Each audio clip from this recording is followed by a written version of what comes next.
Okay, so ladies and gentlemen, tonight we are at PPUK Podcast. We are going to attempt to do all of the vault material, speak about the vault material. Today with us, we've got Paddy, Leah, and Andy. 1, 2, 3, go. Sure. Hi, guys. Paddy here. Oh, go on. Do you want to go first, Andy? No, go on, you do it. Paddy here, guitarist from Prince Tribute in Dolphin Machine. Looking forward to getting into some Sign of the Times. What a bright spot this is. Andy here, ready to talk about pretty much my favourite period of Prince, so I'm quite looking forward to this one. I'm Leah, and to be honest, I'm just here to hear like Chopin's knowledge on this podcast. I'm just ready to sit and enjoy Chopin's in-depth look. Oh, I don't know. Andy and Paddy, this is their era. They were. I know it's a weird thing to say about the vault tracks, but they were probably listening to these on scratchy bootlegs before I was a fan. Well, that's probably hell yeah. It's a good place to start, because I think this is the problem of being a hardcore fan, is that you've mortgaged your future when it comes to these sorts of releases. Because so it's a funny thing, you know, because for the casual fan who's not going to buy the SDE, if they did buy the SDE, they'd be, I mean, some of them will, obviously, but they're getting like 45 new tracks or whatever. For the hardcore fans, you're like, yeah, I've got most of that stuff. So there's an inevitable difficulty immediately with all of these releases, which isn't to sound mealy-mouthed, but I wish I could hear some of these things as if for the first time, and I can't. Yeah. But having said that, listening to stuff mastered, even if you've heard it before, is pretty brilliant. It is, and I will just play devil's advocate and say that sometimes you get used to the tone of a lot of these bootlegs exist in really great quality anyway, and a lot of them don't. But like the ones that your ear gets used to, when you have an ultra clean version of it, sometimes you go, oh, that's kind of not the one with the grit that I knew. Like for me, it happened on Sexual Suicide when it came out on Crystal Ball in the 90s. And I was like, that's not half the song that I knew, because the one I knew had a different colour to it. Oh, deviating already, but you're so right. The live version of, it is only live recording anyway, as far as I know, but All Day, All Night from the birthday show, I don't like the version on the soundboard anywhere near as much as the first ever version I got, which was about 3 copies removed and a lot more boomy. It's so weird. And it's like, but you know, if it had been the other way around and you'd had Prince's version first, that's the one you'd love, because that's the one your ear would have, you know, got trained to. So it's, and then you start going, oh, I'm kind of more, what am I saying? I'm more loyal to some bootlegger who's just done this without thinking than I am to the way Prince makes things. Not at all. It's just the songs are so strong, but you tend to love them through the prism you heard them through first. Yeah. Well, it's more like parental imprint when you're young. It's like, it doesn't, you know, like you're going to fall in love with the person that raises you versus the person that gave birth to you, right? You know, like it's about what you experience first and as a new thing. I mean, we're talking about mastering and everything else, but the other thing with bootlegs is tape speed.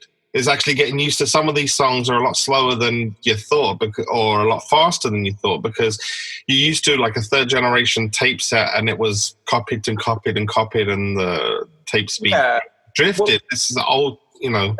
I think most of the songs that I knew on here, the speed isn't a problem, but that's right. Even back in the day, I might have said this before, my first ever tape of the Black Album was about 1.3 times as fast. It was really fast.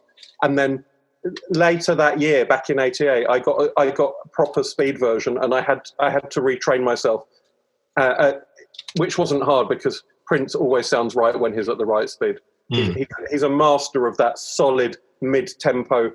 Take your time, knock them out without rushing. So, but yeah. So those are all the negatives of being a super fan. The positives of being a super fan is that you get to listen to the greatest music in the world, because it's Prince. So now here we are. Here we are with it all on the menu. So with the caveats out the way, let's see what we got to play with. Huh? Just to let everybody know, we're doing the vault discs tonight. Yeah, yes. Oh, if we get through them. So the first one, which is weird enough for all the hardcores that have been listening for a while, was a surprise, I think, to all of us when it came out, and it's the 1977 version of I Could Never Take the Place of Your Man. Oh, love it. Go on, I Leah. love it. Do you know what? When that came out, I was so excited that I literally just clicked on the link when it first came on Spotify, and I didn't even look what it was called. I didn't check anything. I just panicked and pressed play. And then it got to, I'd say, less than 30 seconds into it when that track was first released. And I already had pinpointed the year. And I was like, I am so proud of myself. I was like, I can pinpoint Prince by year. But I think it's phenomenal because it is so much of that moment.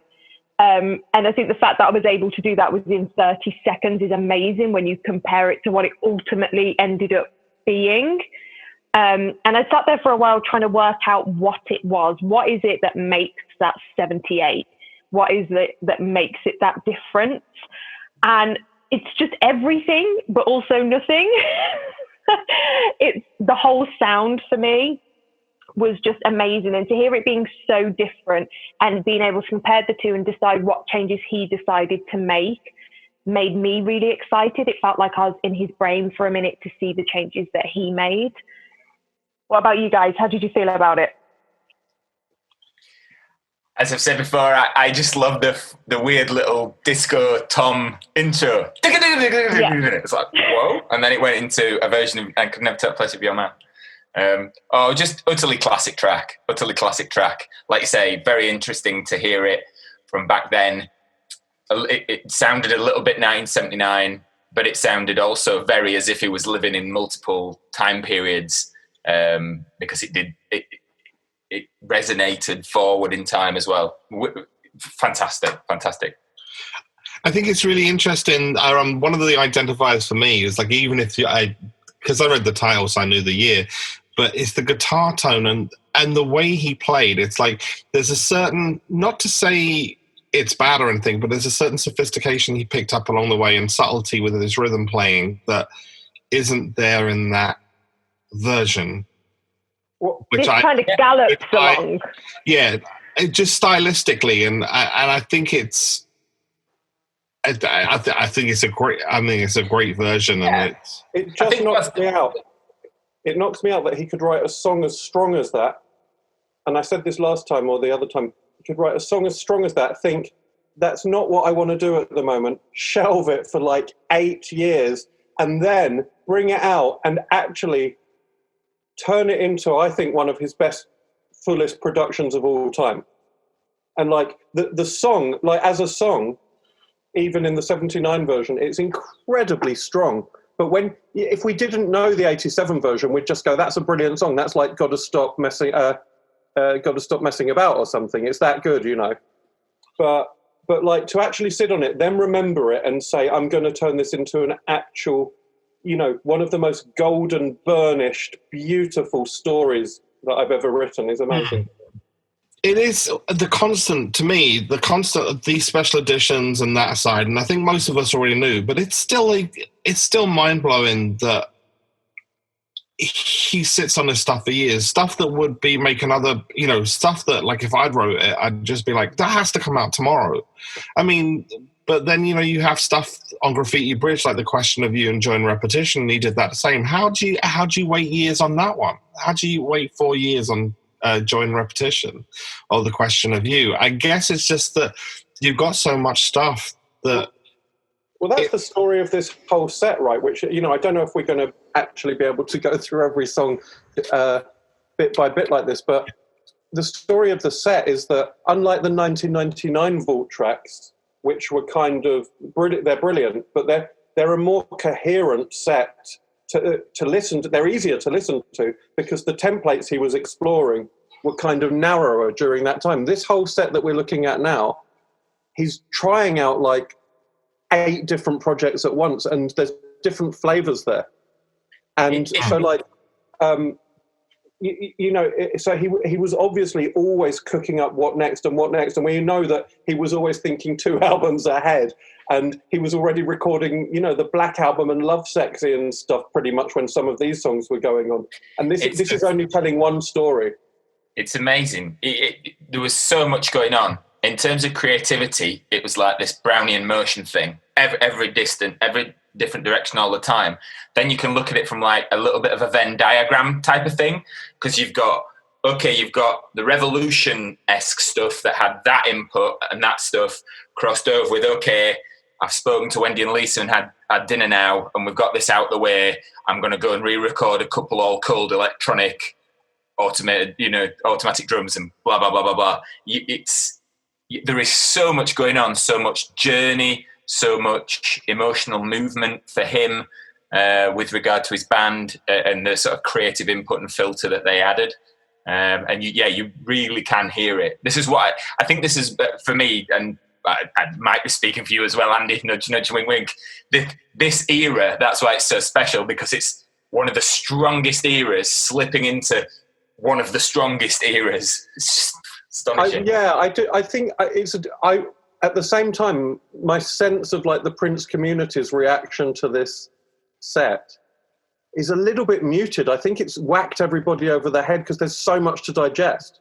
And like, I do think that like it worked really well in the 1999 edition to just chronologically sequence them. It was fine because, like I say, it's a narrower sort of palette he's playing with at that time. For these ones, I do wish they'd actually sequenced them for flow and for theme, because it looks like, chronologically speaking, Prince was trying out. He was at the height of trying out 8 projects on the boil at the time. But I kind of, it was a hard set for me to break down and make my peace with. There's just too much there on first and second and third listens. So I've got to say, I kind of disagree, not because what you present wouldn't be a great box set as well. I don't think there's any way of not presenting a great box set out of this material. But for me, it helped me come to a bit of a realization about the period and in this chronological, and watching the development and watching him come to a crossroads. And I think it kind of enlightened me in a way. I'm much more, like, how to put it? I understand way more why the revolution had to go, not from a quality or a affection or a great point of view. I just understand from a personal development way why they had to go. And that's from his point of view, not from a fan point of view, obviously. Well, a bunch of amazing players, and I'd never kind of sit them down, but I understand why it had to be the way it was. Well, you know what? I kind of agree with that too. That this box set to me is amazing. It confounds me. It's hard to like. It's hard even as a hardcore Prince fan to take in just how much is here. So I agree that having them chronologically tells the story that they wanted to tell for this release. And that has helped me too. But it's strange. As a Revolution loyalist, the Sign of the Times box set, perhaps as well in hand with the excellent official podcasts, that eight podcast series, which was just stupendously good. So good. So, as a Revolution loyalist, this is even, with the exception of possibly still wishing I'd have got Dream Factory before they split up, but this has more markedly underlined that, yes, he really did, irrespective of what I feel emotionally, he really did have his head screwed on and he knew exactly what he was doing to grow. Exactly. And I think since September the 25th and with the podcasts, that's become so much more apparent. It has for me anyway, and I think we all know his history fairly well. But yeah, very much so. Well, yeah, I mean, I'm sounding like I'm starting off with a lot of gripes, and I'm not really. I'm just sort of constantly in awe of how many stories you can make out of Prince. That's why we're all with him after all this time, because he's always the most fascinating of any artist that I know to go back to. And just looking at this session, like for me, there's a few tracks on there that I kind of think in my head belong more to Parade, and there's but putting them on here tells a different story about the transition from the Revolution to becoming his own solo artist again. So I can see both cases, but for instance, I'm going to jump ahead to All My Dreams. Okay. And to me, it doesn't. I wanted that with Parade. It makes much more sense for me with Parade. It doesn't it's almost a false start on this set for me. It gets lost in the other colours that are about to come through.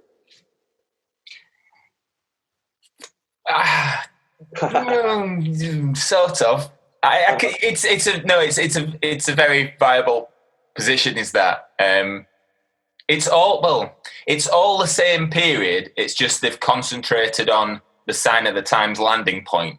So that end of 85, 86, 87 period is all covered here. I mean, I can think of quite a few things that you could pick out that would also be on Parade that aren't here, but yeah, I know what you mean. But I think a lot of those were kind of necessary to complete the other middle album stuff. I mean, he carried this song a lot further than Parade. It wasn't like a song that he stopped listening to once Parade came out. This is something that he was still putting on compilations and still planned to release, a good long period after he, was filming the film. So Under the Cherry Moon. So this is obviously, even though creatively it's of a period and therefore, but so is I Can Never Take the Place of Your Man. But it tells the story, and I'm just happy that I don't have to wait another couple of years for this masterpiece essential outtake to be released. So selfishly, I kind of don't care whether it fitted the story anyway, because I wanted this out. This is one of the best. This is one of his greatest outtakes. It is, but for me, it throws up a lot of questions about just how you frame things. How a song can get, for me, lost in one context and shine in another. Now, All My Dreams is one of my favourite ever Prince tracks, but I kind of just want it to segue from the original Old Friends for Sale into All My Dreams. That's how I knew it, and that's how Prince definitely sequenced that. So these are my gripes. They're little things, and we can all go and make our compilations off of this, so it's kind of nonsensical anyway, but it's sort of like presented as a narrative of what Prince was and who he was. It's not wrong. It's just interesting how many narratives you can make out of it. And they've chosen a slightly different narrative from the one I would have chosen there. And I think that's going to be different for everyone, isn't it? It's going to be what you want out of the experience. So I think very much so with this collection, you're taking on Prince's journey. Whereas if it was done by mood or style or genre, that might be more, I think it may have been more palatable to the mass market, maybe, that you could just pop on disc 1 and you're going to get this kind of vibe, and put on disc 2 and you can get another kind of vibe. And I think that would have maybe been more palatable to the less hardcore fans, maybe. And even me, I think I'd really enjoy putting on a disc that's sort of more the Revolution sound, because if I'm in the mood to listen to that sound, it's nice to just put on that disc and let it carry on, or put on that LP and not have to think about it. So I think it depends what journey you kind of are going to be taken on with it, and that is going to be really different for everyone. But it is. And there's no one answer, but Prince didn't have one answer at any given time either. He was juggling all this stuff as well. And so that, it's all valid. It's all good. So to just use a very blunt tool and say we'll do it chronologically is a fine solution, but I find myself finding it made it more difficult in some ways to appreciate some of the gigantic things that are in this set. I had to break it down and listen to it in different orders. I don't think there's any way to present this in a really easy, palatable way. It's 13 vinyls. Do you know what I mean? It's 8 CDs. I don't think there's a palette, like a kind of like a smooth, easy palette between them all. I think it's just going to be a heavy, full meal Either way. Yeah, it's an all-you-can-eat buffet, and we keep coming back for more. Literally, this is gorging on vault tracks. Yeah, and also, I mean, you've got things that are similarly like sonically not so different. Things like "Wonderful Day," which to me has got that same kind of vibe as All My Dreams. You know, it's got the same kind of sonic palette, even though it's not. It's not a similar song or whatever, but it kind of like fits alongside that. It's got the Wendy and Lisa hippy dippy trippy stuff. Yeah, exactly. And I know I love all this stuff. You know, that this isn't me saying they all just sound rubbish. It's not that at all. It's not. No. It's actually a kind of like throwing up of my hands and going, my God, the man made so many stuff. It is infinitely kind of ponderable. You can think about it and think about what you admire in it and think about how it fits together. And he was a jigsaw puzzle, right, at this time, more than any other time in some ways. I think, to be quite honest, he always was. I mean, you always get, like, you find out a lot of the stuff. There was band stuff, and then he'd go home and record something, and it would just be that he would kind of produce it to the point that they sounded like they go on the same record sometimes. But there was always, I think, a kind of battle between I got my band, I'm hanging out, and I don't need you guys. I think there was always that battle within him. And this is where it came to a very specific head, because I think, like I say, from the podcast, they were getting to an emotional point that was a bit deeper than just hanging around with the guys. And it was getting harder, like when you're really close friends, it's getting harder to kind of, or if you're in a relationship and Wendy becomes the in-law, it gets harder to kind of make that, I need to be alone now. So I think that's probably, it makes perfect sense that why it came to a head with this one, where in other projects he was able to manage it. Would you agree that it's like it's way more complex than the 1999 set? God, yeah, significantly, 100%. It is. It's like I feel like it's defying any of us to talk about, and that's not a criticism. No, I really feel that. No, I see exactly what you're saying. It's the Venn diagram thing for me. You have a certain mindset of looking at, things belong with things, as I do, as Shopes does, as Leah does. But in the end, they're all circles with a big grey area in the middle where they all cross over, because it could sit just as well in Parade, because it does sound like a Wendy and Lisa song, a little bit like Parade. This is juggling hearts in a 3-ring circus for sure. Exactly.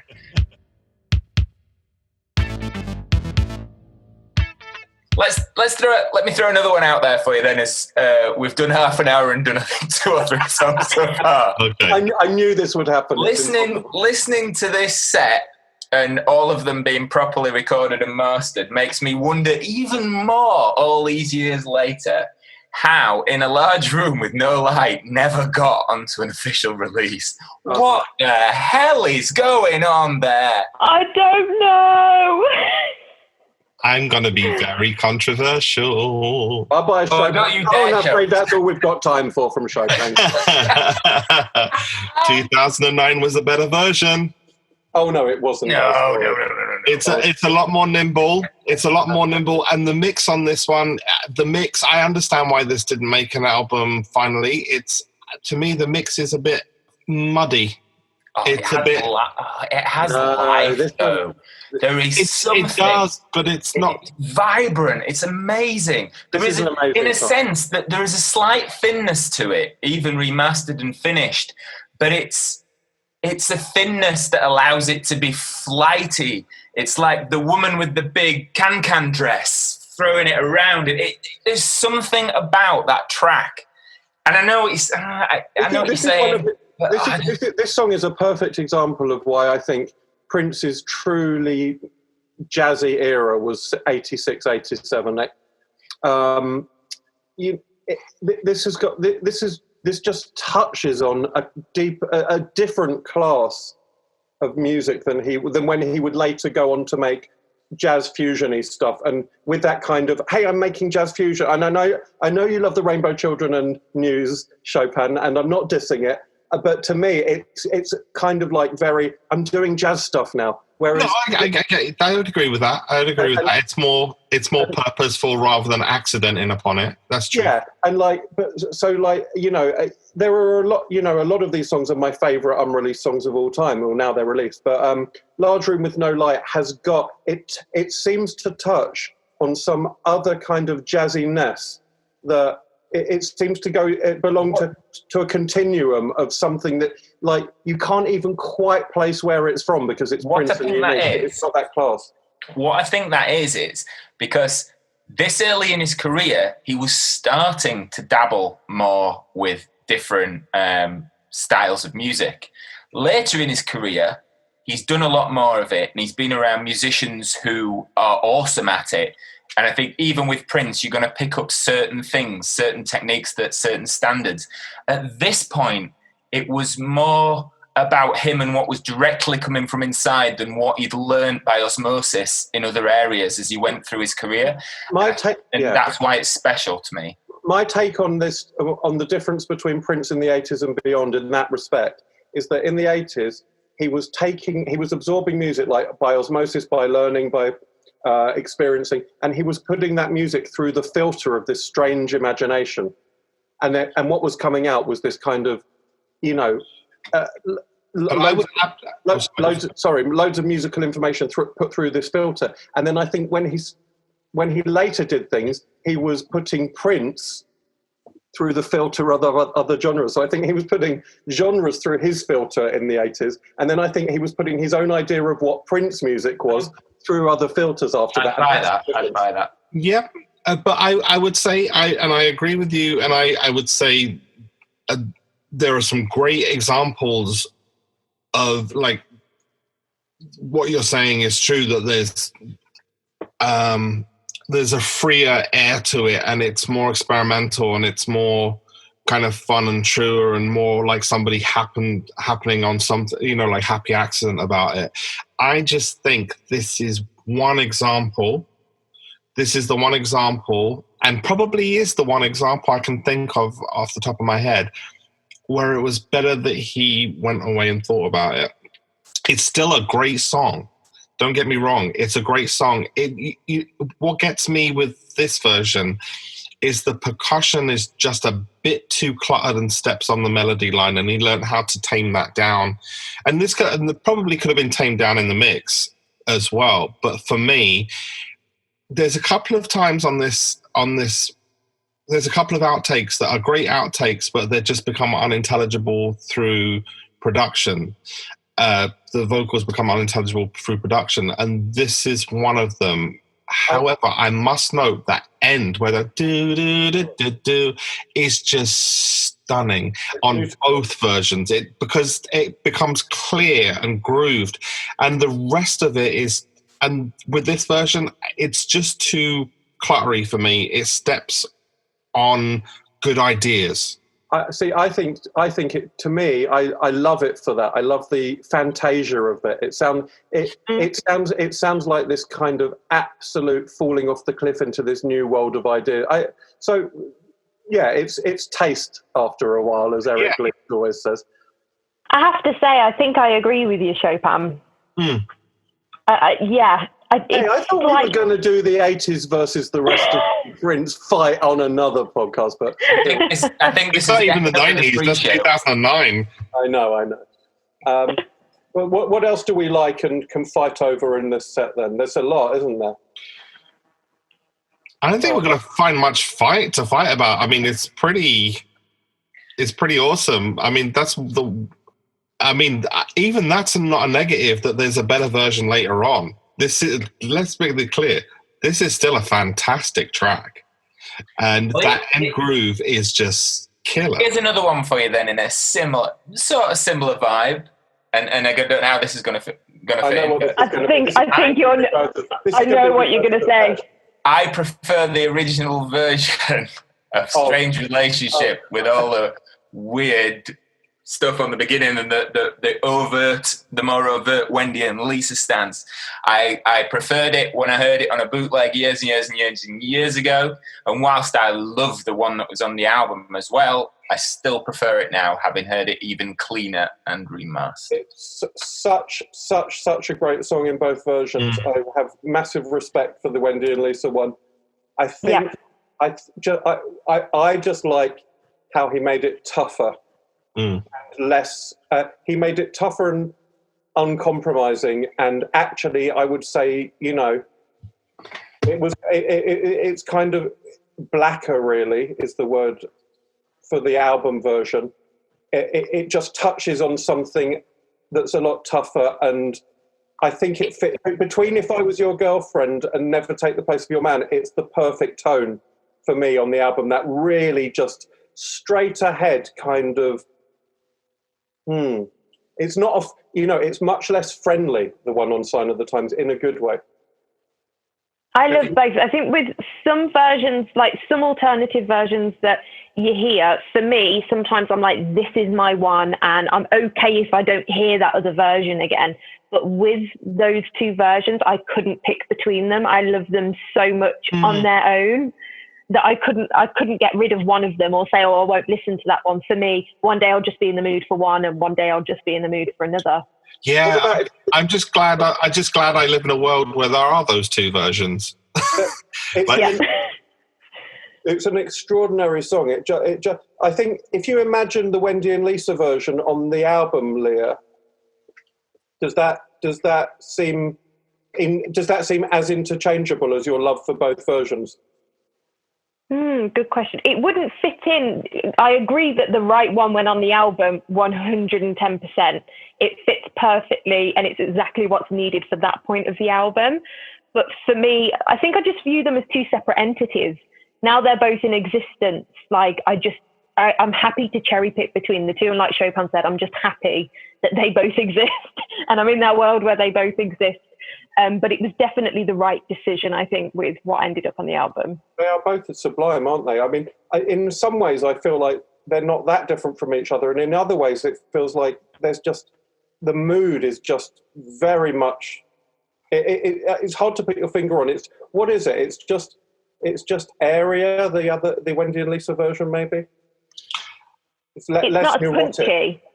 Punchy. Yeah. Yeah, the kick. The groove is relying on that kind of wad bass as opposed to the kick, whereas the album version is that pum pum pum pum. The album version is relentless, right? Yeah, whereas the Wendy and Lisa version is relying on a wow wow wow wow wow, and it's just kind of it's. I mean, they're both. A good song is a good song. I even like the Shep Pettibone mix because I have a thing for. I actually think it's good. I know it's dated now, but if that came out at the time, that would have been a classic 12-inch. I can see that. Yeah. People would have been. They would. It's no more dated than Hot Thing remixes, or you got the local Housequake remixes. I got right to the end. And I'm not going to say I hadn't heard it before, because I probably had, but I suspect it's something when you have outtakes and you have varying qualities, you tend to stick to what you get slightly better qualities to for re-listens and re-listens and re-listens. But I got to the end and thought, I'm curious to know what I'm going to think of this. And I absolutely loved it. And I think you're right. I think that would have been a banging 12-inch. Absolutely. I feel like when it came on and it was like strong, I was like, oh my God, this is going to be an absolute feast. And then I think he actually pulls back from that mix and he doesn't quite go far enough on it to make me really happy, but I like it. I do like it. I wish he'd played around with that voice and made it really spooky throughout. Just like really gone to town on it and made it a sample fest, you know? I mean, I'm a big fan of Shep Pettibone, as I think I've said before. On previous episodes, like I love Madonna and I love Janet Jackson and all the Rhythm Nation remixes and Express Yourself remixes and Vogue remixes and Keep It Together remixes. They're all Shep Pettibone.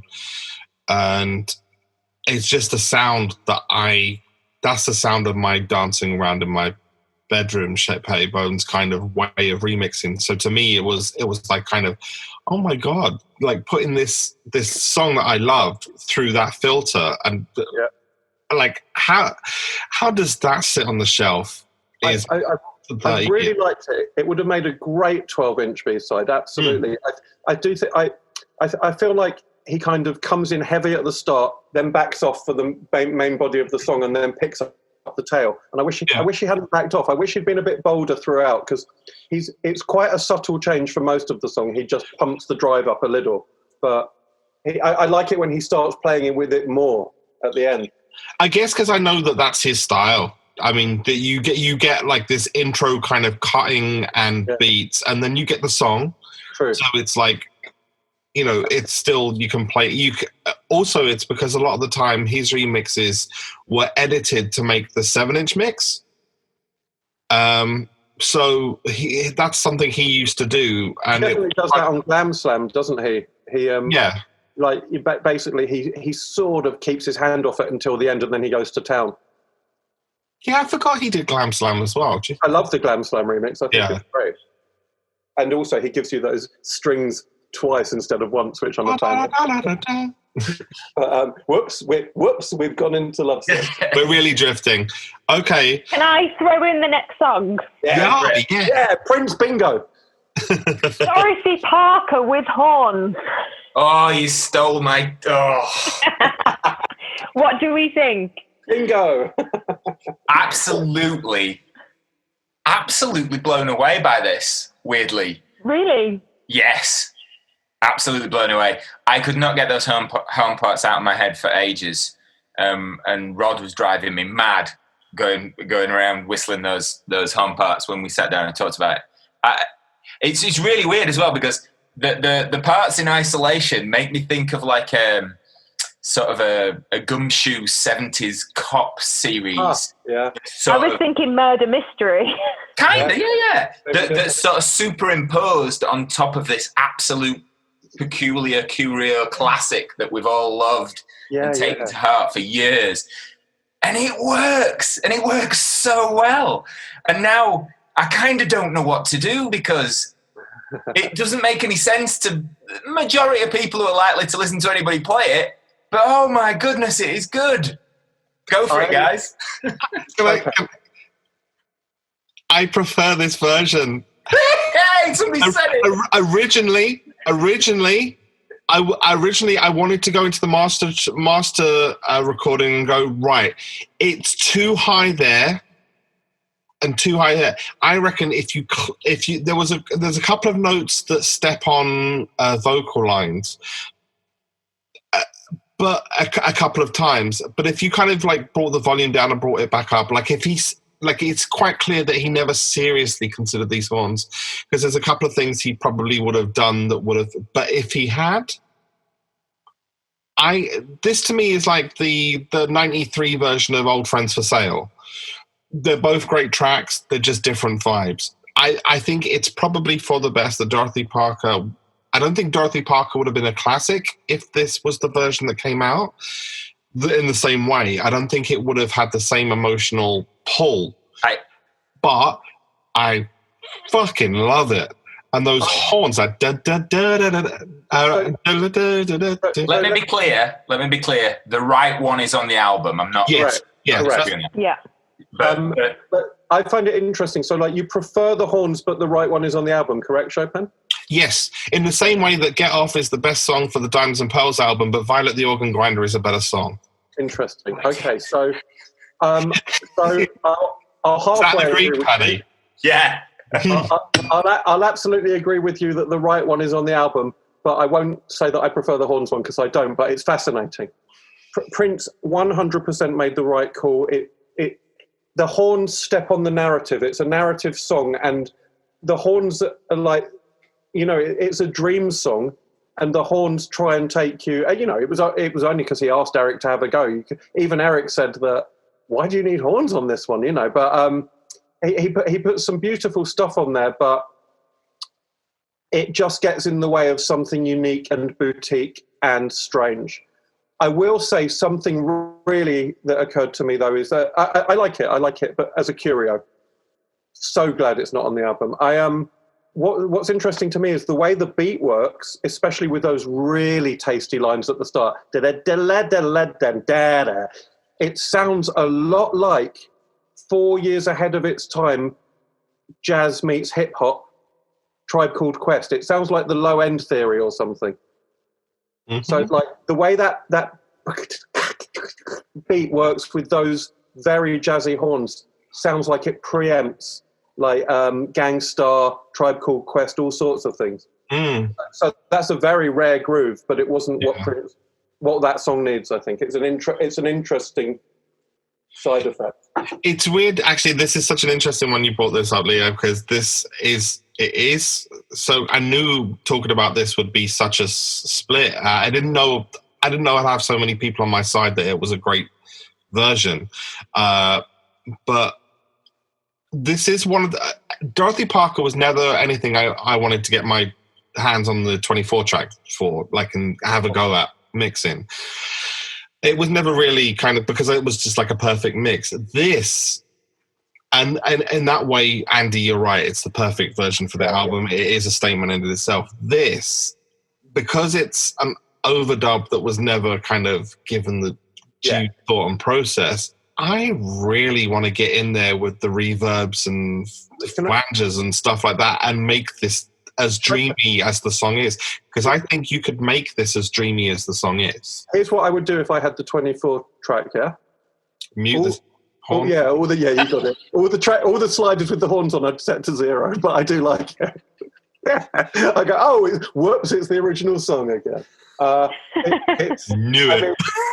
I think this stuff is fascinating. Like, here's another thing about Prince, right? When they release special editions of other artists' stuff, usually they don't have that much to work with. What you get is 4 different takes of, you normally get 4 different takes of "You Can Call Me Owl" or whatever the song is or whatever the artist is, right? And that's great. And it's with Prince, we know for a fact that they could put another issue out of, different takes of the album. They've barely done that here because there's so much else that has to be addressed first, like the 5,000 other songs he made at the time.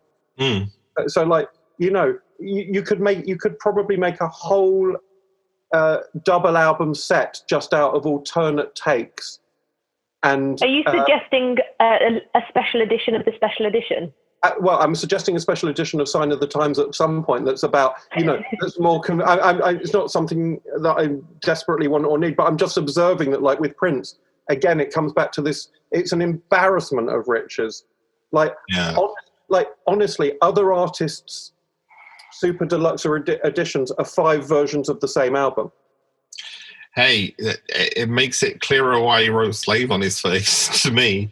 Like, when you're sitting on all of this, whether you agree with the point about the business side or whatever, you can understand how somebody with this much stuff is frustrated. Yeah, and like, but also, this is not a criticism of anyone. It's just an observation that Prince was a unique musical kitchen. In the same way it was inevitable that the revolution had to go, despite them being a good thing for him, it was inevitable that the way he worked with record companies had to go, even though they had worked for him. It's just one of those crossroads in his career that, and this points to a specific one, but quite pointedly leads to the second one, not only because of the amount of stuff, but also because of the editing crystal ball into Sign of the Times. That this crossroads led to another one, and this box set does a fantastic job of pointing that out. I agree. I was sounding quite down on it. I'm not. I'm just. This is one era where you cannot force it into one narrative. Other narratives keep suggesting themselves. It's with all the other stories that this box set tells. Yeah. One of the clearest and loudest is Warner Brothers did him a massive favour by saying, no, that 3-disc set needs to be something else off your pop. And then we got Sign of the Times. Agreed strongly. You can't... there is a subjective amount of in that comment, but for me, no, I think really, really does underline how. I think all you need to do is go back and listen to the album itself. It's such a beautiful, beautiful solution to how to sequence a patchwork of this. Yeah. When you've got 100 patches to choose from, which 16 do you choose? And it's a beautiful sequence.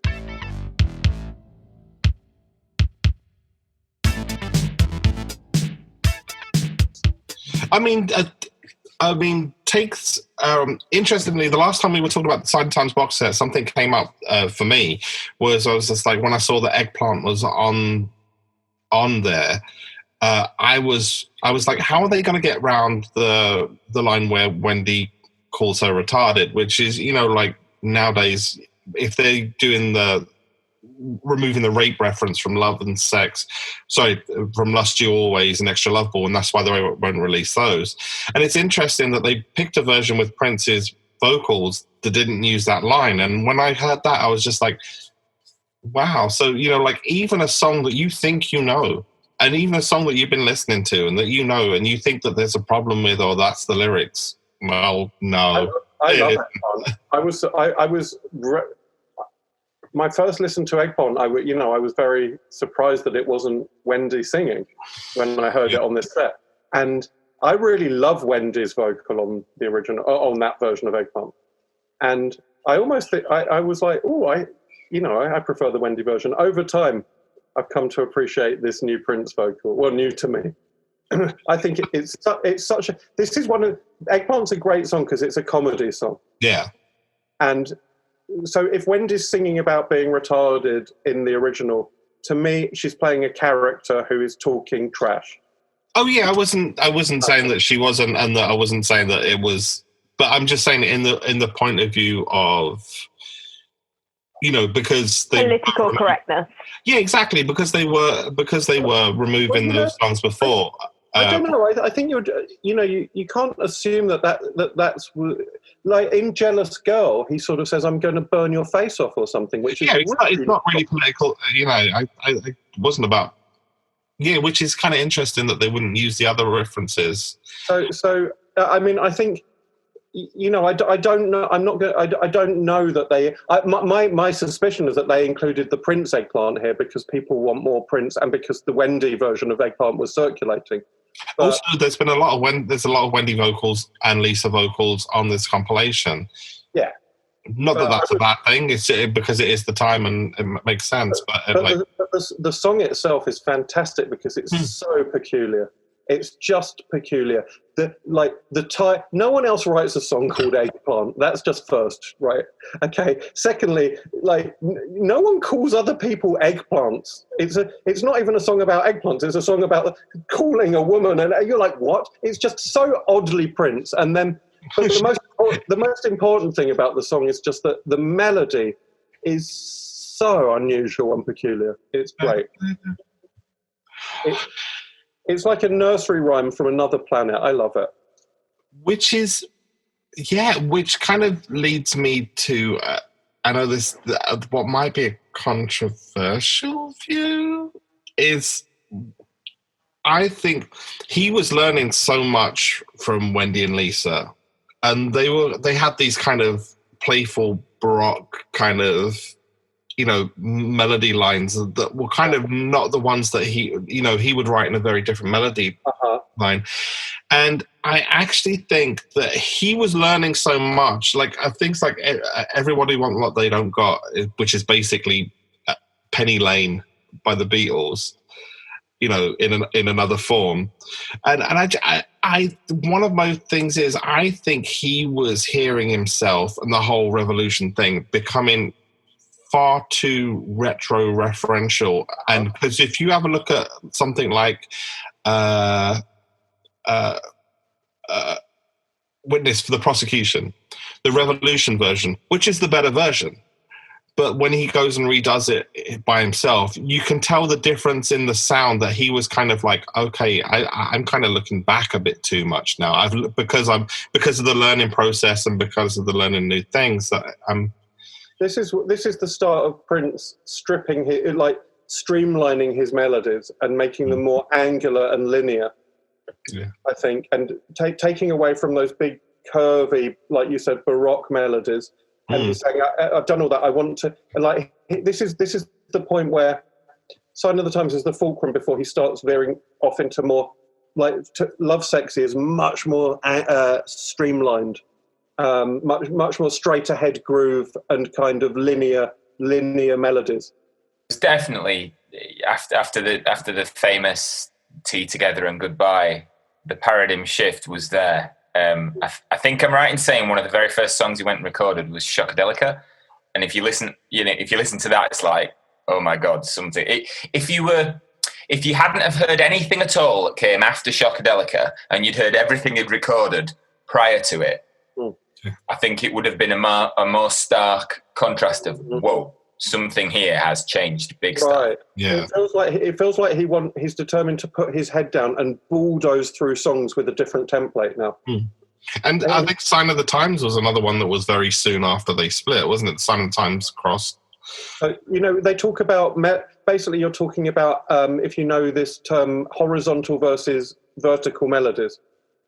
So like in the Beatles, Paul McCartney wrote very vertical melodies. They go up and down the scales. And John Lennon was much more about drony horizontal melodies, like Strawberry Fields sits on a couple of notes, right? So literally, if you looked at it written out as music, you wouldn't see the notes going up and down so much. You'd see a more horizontal sitting on a, like, dun, dun, dun, no one I know is in my tree. That's like two notes, yeah. And I think Prince starts to embrace that more horizontal attitude. Because he's Prince, he still goes into like orbit at times on his vocals for sure.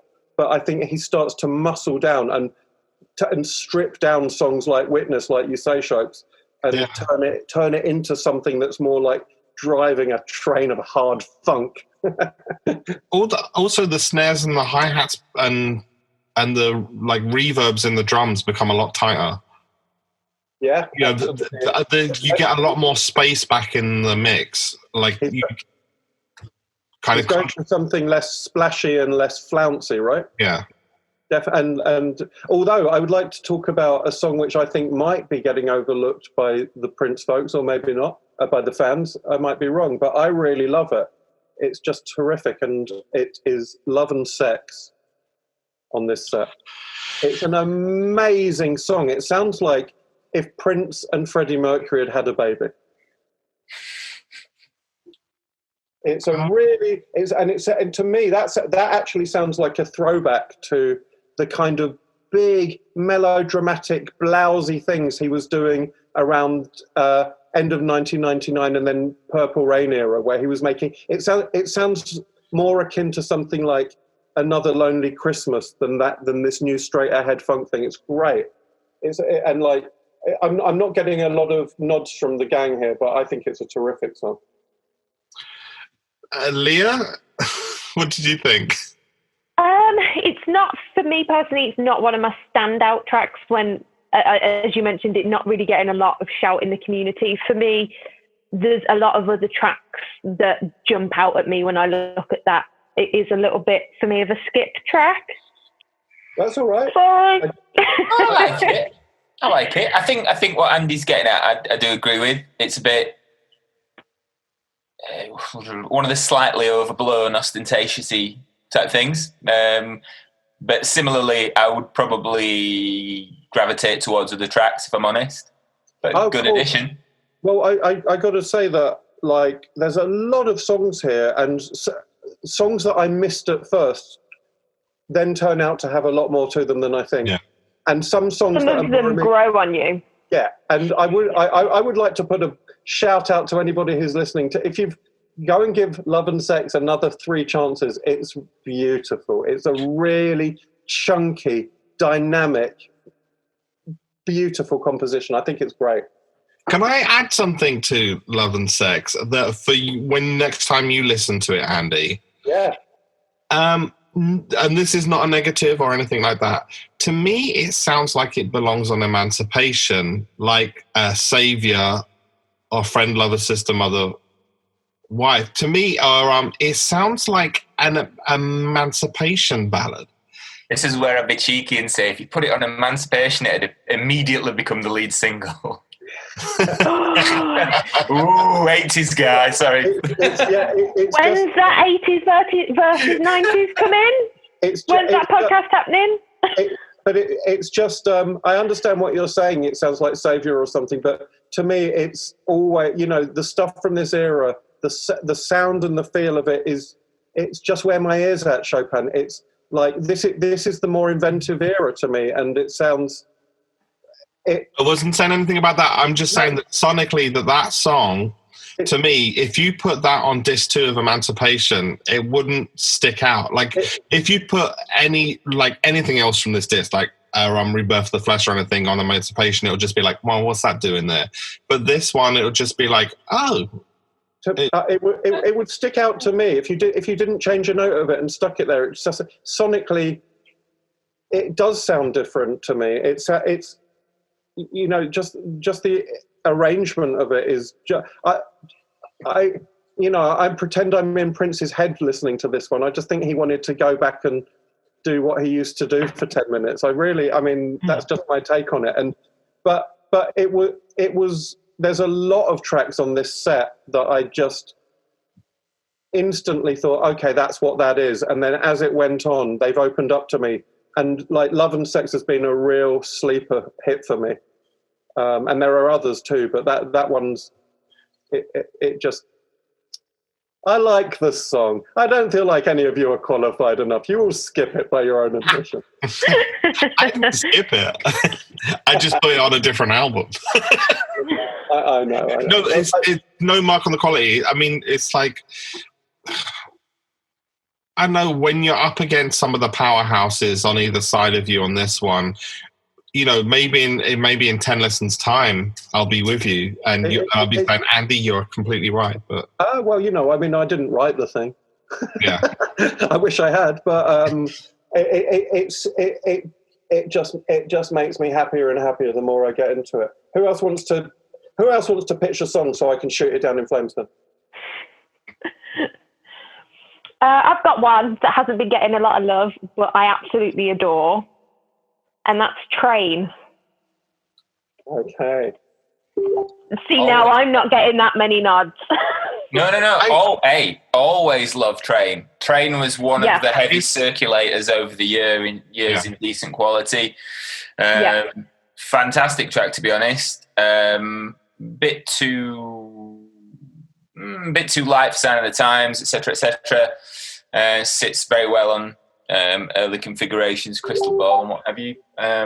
Not Crystal Ball, sorry, Dream Factory.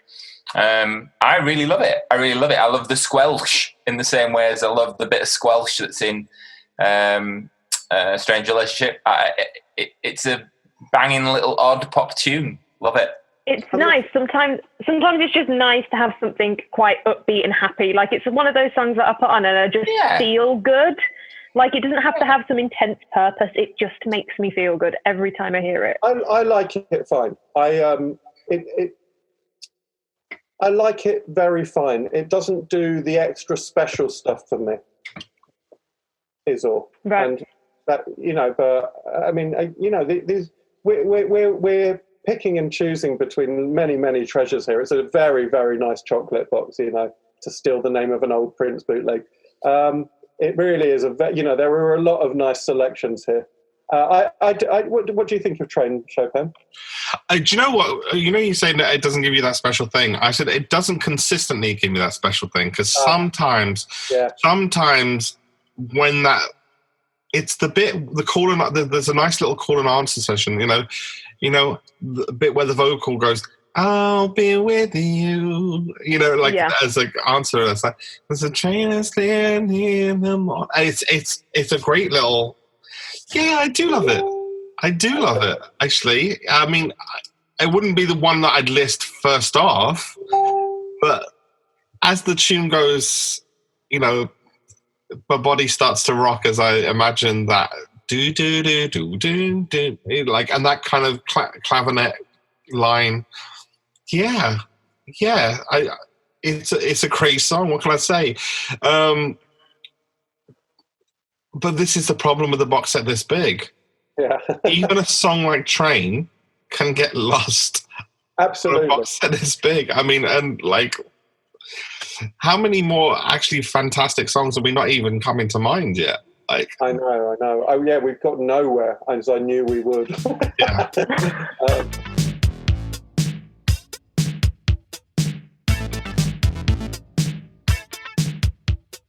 I like this pitching song stuff though. Chuck one in that you want to talk about.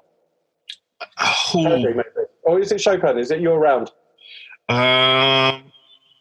If somebody's got something to, okay, I'm gonna pitch one that everybody's gonna be, all you guys are gonna be happy that I'm giving love. I'm guessing, and it's Soul Psychedelicide because this is why I love the Revolution. Like when we talk about all of the stuff, we're talking about, like 80s versus 90s. Ultimately, I love both. But when I think about the Revolution, and when I think about what's the Revolution, the thing that the Revolution do best, and it's like ice cream, and an hour later they're still on the same groove, and it's just. This is the sound that Prince built his sound on, and I love it. I really want Prince shouting ice cream as my text ringtone.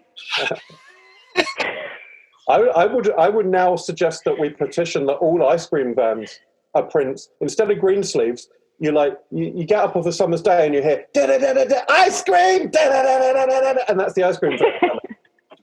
And it's like, if anybody was going to kind of make an argument that Bobby Z doesn't get enough love, it's that. It's so Bobby, and it's just like, it's so on the nose, and that's what makes it fantastic. It swallows its own tail. That's how good it is. Yeah, it's like Bobby. It doesn't need any. It's like chlorine bacon skin. It doesn't need anything more than what it is. It's terrific. And then what's going on around it as well, though, the rest of the rev, huh? Yeah, it's just... And so this is where, again, another example of how you can never show someone what Prince is with one postcard or 10 postcards or 100, because we all know there's an hour version of that there. Yeah. And like, I would happily listen to the hour. They could have released a one-off 1 hour version of Soul Psychedelicide as a Prince release, and it would have been amazing. So as amazing as the 12-minute version is, I'm like, that to me is the frustration of trying to put Prince in a box or a box set. It's all great. That should be a record store day release on its own. Soul Psychedelicide, hour long. 1 hour, stacks of wax. 4 sides, 15 minutes a side. Done. Except I'd have to buy 2 record players and do the only problem with 4 sides is you wouldn't want to stop to turn it over, would you? That's the whole point. No, we'd all have to buy 2 copies and buy double decks and be the DJ. that makes sense. But like, honestly, it's like it sounds great at 12 minutes, but it sounds great at an hour. So what a terribly arbitrary thing to have to do as a archiver. No archivers of other popular artists really have these problems. Well, the length of it, I think, is more determined by the fact that you can hear on the hour-long version, he says, "Start recording now." So, with a 24-track tape, it's not like kind of like 2-track tapes. If this is a recording to a 24-track tape, it's only going to be 22 minutes long, 21 minutes long. So they're only going to have. It's like America. 21-minute version. It's pretty much the length of the 24-track tape. Oh, so this is 12 minutes, yeah. So this is what you're saying. Like, okay.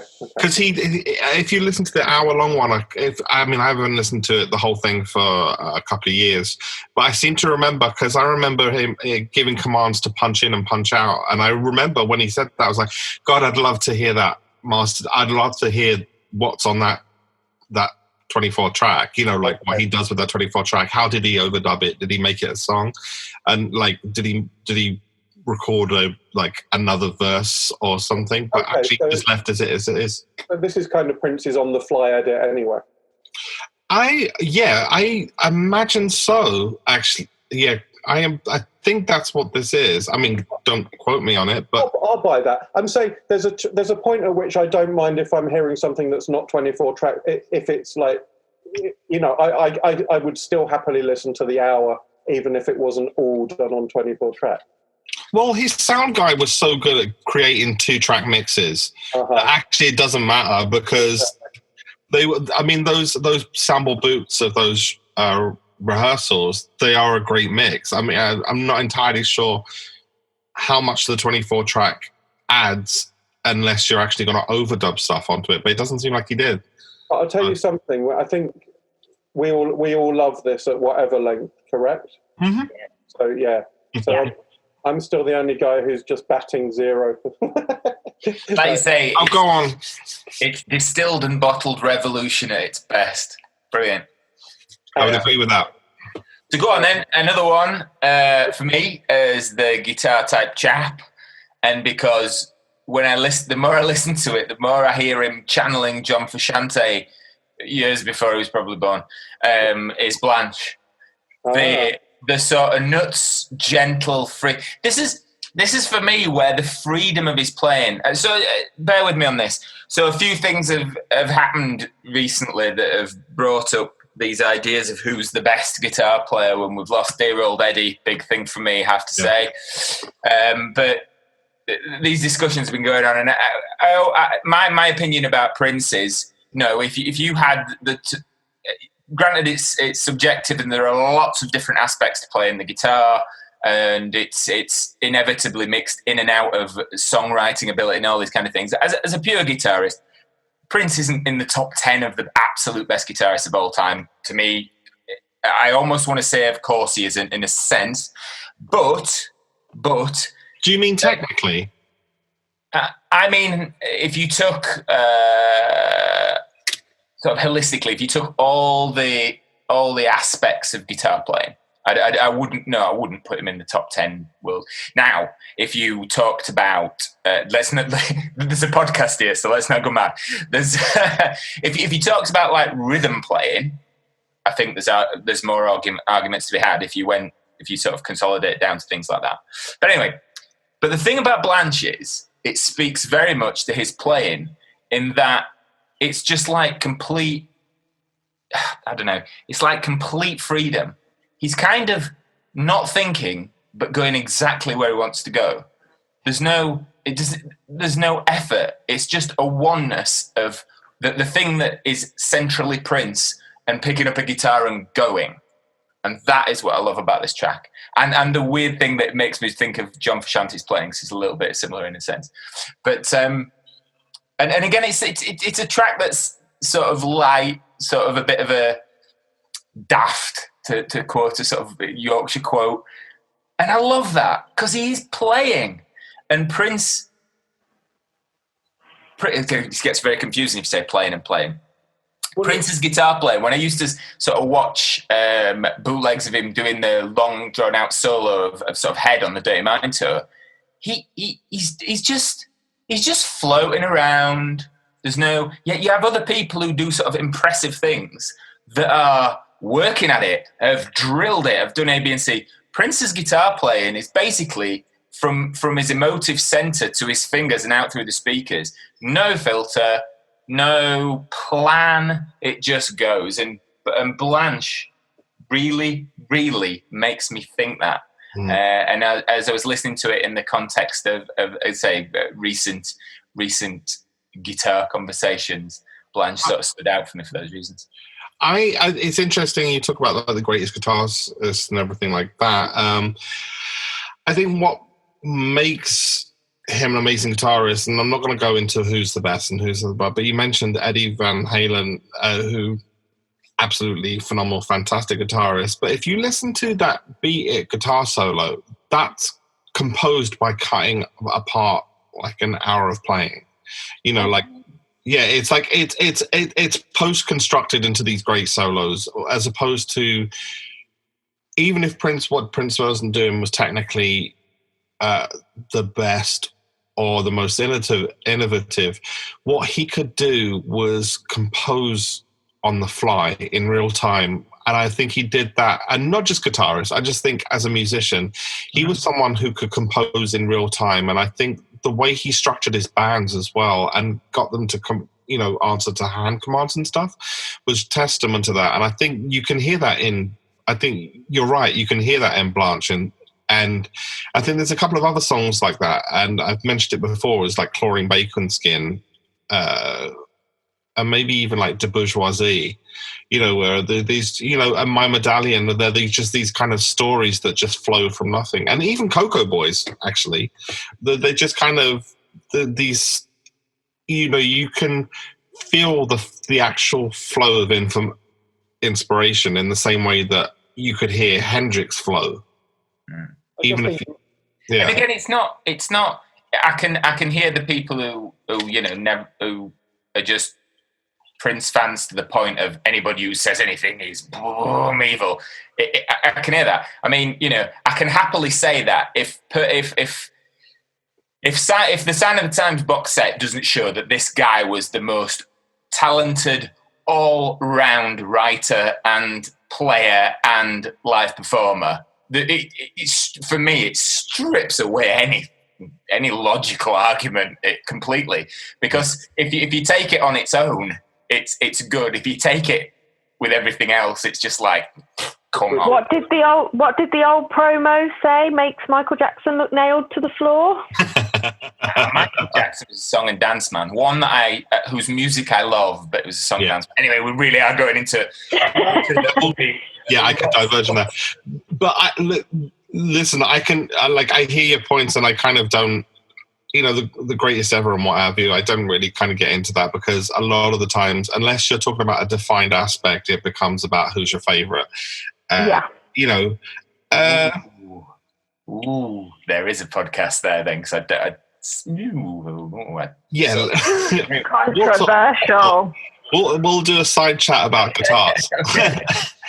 But Prince just makes weird choices all the time, and they don't sound like other people's choices, and that's what separates him. Mm-hmm. His voice, not just his voice of his singing voice, but his voice, what he has to say on any of these instruments, is frequently surprising, always surprising in this phase. Also, with the vastness of this box set, this doesn't cover his full creative. Like the vastness, you have something that's this big, this expansive, covers an era-defining album, the change between two bands, it's got outtakes, it's got releases, it's got remixes, it's got a live show, and it doesn't even begin to cover the full breadth of what he did. It's nowhere near, is it? It's so berserk. And that's what I mean. You doesn't have the Flesh sessions. It doesn't show you Madhouse. It doesn't show you the Black Album. And I'm not saying it should, but it is so hard even to show people the overview of what Prince was. Nothing does it except exploring everything. That's Prince. If you want to know how great he was, you have to just look at everything and then try and paint a picture. And even then, it confounds me half the time. I kind of get why some people can't get. I totally get it. It's the same way that with acts like Sun Ra, I don't have a way in. I've always found it too intimidating to even begin dissecting someone like that. And I think to a large extent, like we said earlier, Frank Zappa as well. Sometimes it's just too big. The funny thing with Prince is he made loads of ways to invite you in. He made things that were irresistible, like Raspberry Beret and Kiss, and When Doves Cry and Purple Rain. And he goes, come in. But when you get in, it's like, there's quite a lot of other shit here too. And that frightens off some people. And other people are like, oh no, you're in the spider's web now. You are going to come with me, because you've got a lot of other places to look at. But it's highly unusual. You have such proficient musicianship and pop timeless pop anthems that sold millions. There are plenty of musicians out there who are stunning, but they couldn't write a song to save their life. And there are some other musicians out there who make big pop songs, and that's it. That's the end of the story. Prince was. And both is a great career to have. To have even one is a great musician, and it's a great skill. But it's interesting that several times we've talked about crossroads and, you know, and kind of internal battles. And I think that was another one. Like, you know, am I a musician?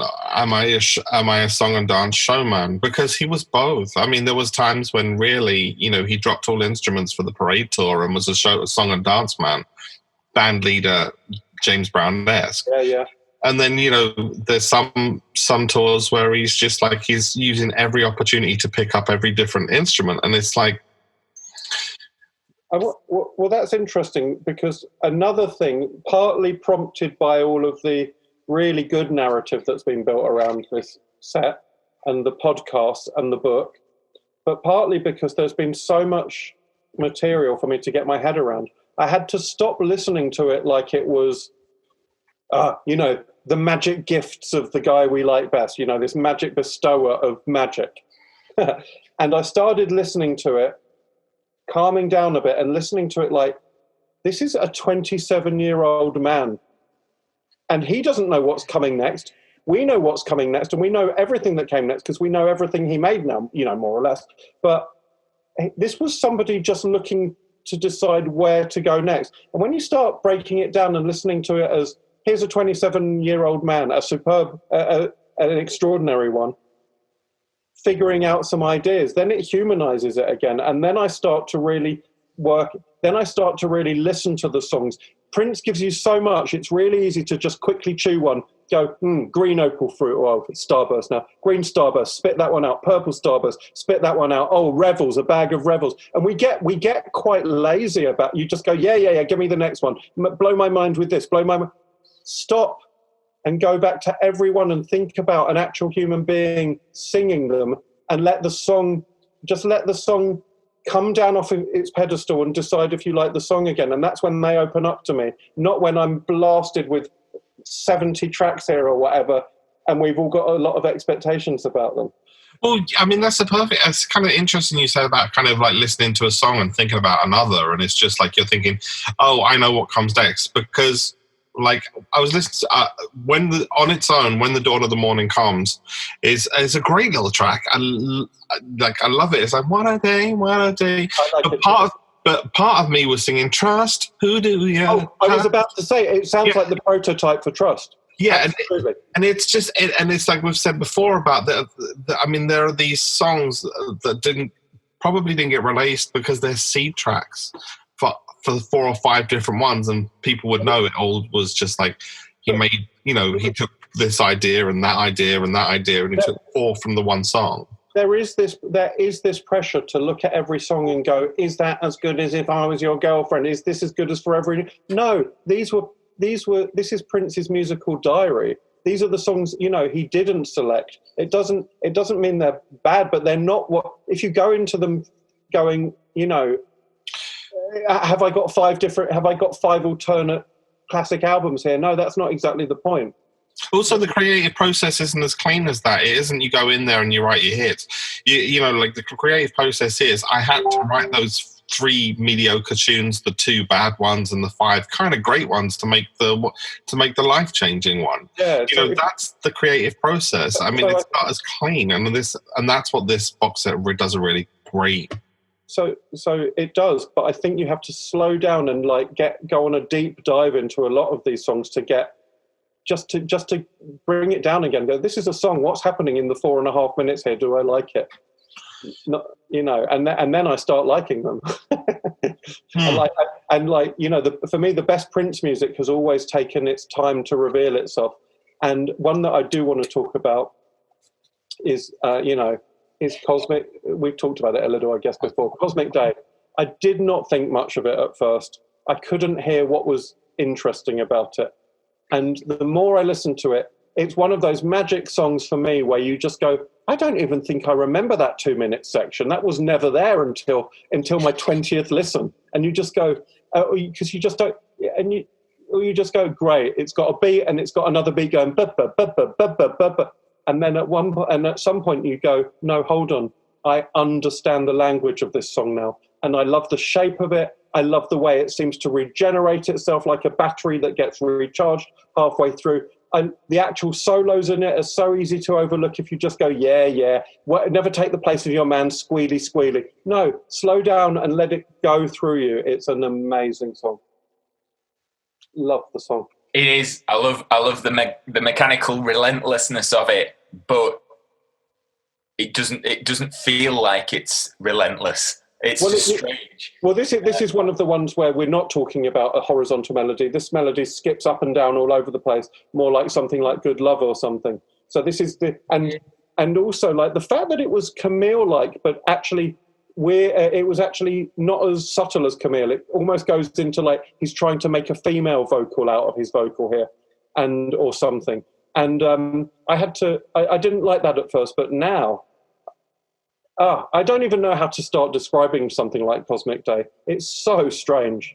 And at first it sounded like it was bereft of ideas to me. And now it sounds like I don't even have the vocabulary to know what it's about, but I love it.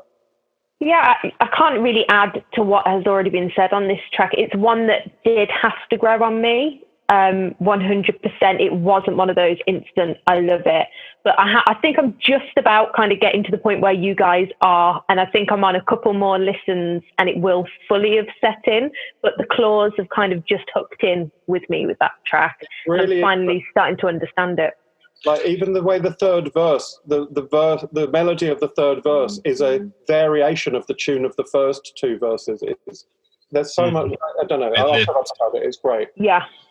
It's really weird, the groove, because the kick drum is so thin that it sounds more like a foot tapping on wood, like those sound effects stepping, than it does like a kick drum. And a lot of the grounding in the groove just comes from a kind of like a percussive kind of pluck at the start of the bass line, and that's what kind of roots it in groove as opposed to that bum bum bum bum bum bum, because it's so light. But it's also, this is one where, because I got the vinyl box set and I've got a vary speed on my decks, that I was just too curious. What does it sound like at the speed that he recorded it at? Uh-huh. Oh my God. I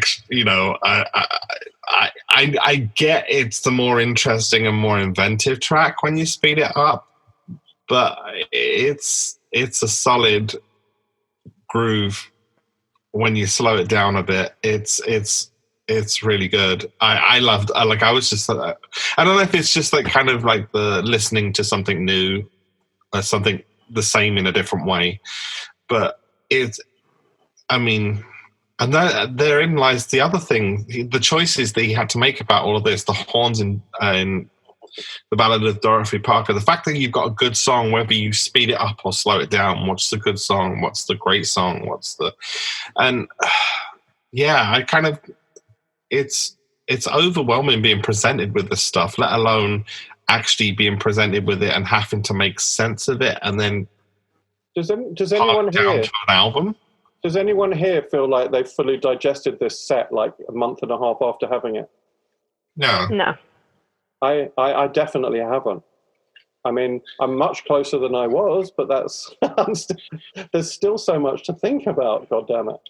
I think it's not so much the amount of stuff that's on here, because if this was like this much, if this was now 53, or whatever, and it had this many discs of pop music, I would have dissected it by now. But that's because they're all of those on something like Now 53, you're essentially listening to songs that are made to be listened to and not thought about that deeply. They're pop hits, and I don't mean that in a disparaging way. No, they've got broadly the same remit. But that's my point, is that you will have, easily digestible, made to be easily digestible music. There's plenty of easy to digest music on this, and I think actually, weirdly enough, the ones that are easier to digest are actually getting weirdly not as thought of in some way, because they're not, you're not thinking about them, therefore, you're passing it on to the next kind of conundrum. Like Teacher or Train, like they're really easy digestible songs, and but it's that In All My Dreams, or Cosmic Day, which aren't as, even even though the fact that you've heard a lot of these songs before, like Power Fantastic, like I love that song. Oh my God, the version on the hits. Oh my God. Clearly, you know, it's up there, one of the most emotional and powerful Prince vocals. So one of my favorite Prince songs ever. Yeah, it's just stunning. I that's another one that I want to see the 24 track just to deconstruct what's going on, you know, in where's the magic in all of that in the recipe. I'd love to add the horns from Dorothy Parker to Power Fantastic. No, not really. But then so what you do is you take off those really well, you know, that beautiful vocal performance and give us like kind of the raw guide vocal and take away some of the gloss in the production. And then you're like, somehow you've revealed something else and the magic is just as beautiful. I like this vocal take a lot. Oh yeah. I think, you know, it's a different vocal take than the one that's on the hits, but it's... Is it, I haven't worked this out yet. Is it actually, or I haven't compared, is it the same arrangement take? Is it the same musical take? Or is it? I think so, yeah. It's just that kind of warm-up thing was on the bootleg, but it wasn't on the... and it was on the early configurations, but they cut it off for some reason for the hits. So the backing to the song is the same, we think, as the hits version, and it's the instrumental stuck back on, and it's got an alternate raw take, vocal take. Yeah, it's a lot of the reverbs are taken off of it. I think is the difference. Okay. That's why it's a drier mix. So it's kind of they're trying to give you this is what it sounds like raw in the studio.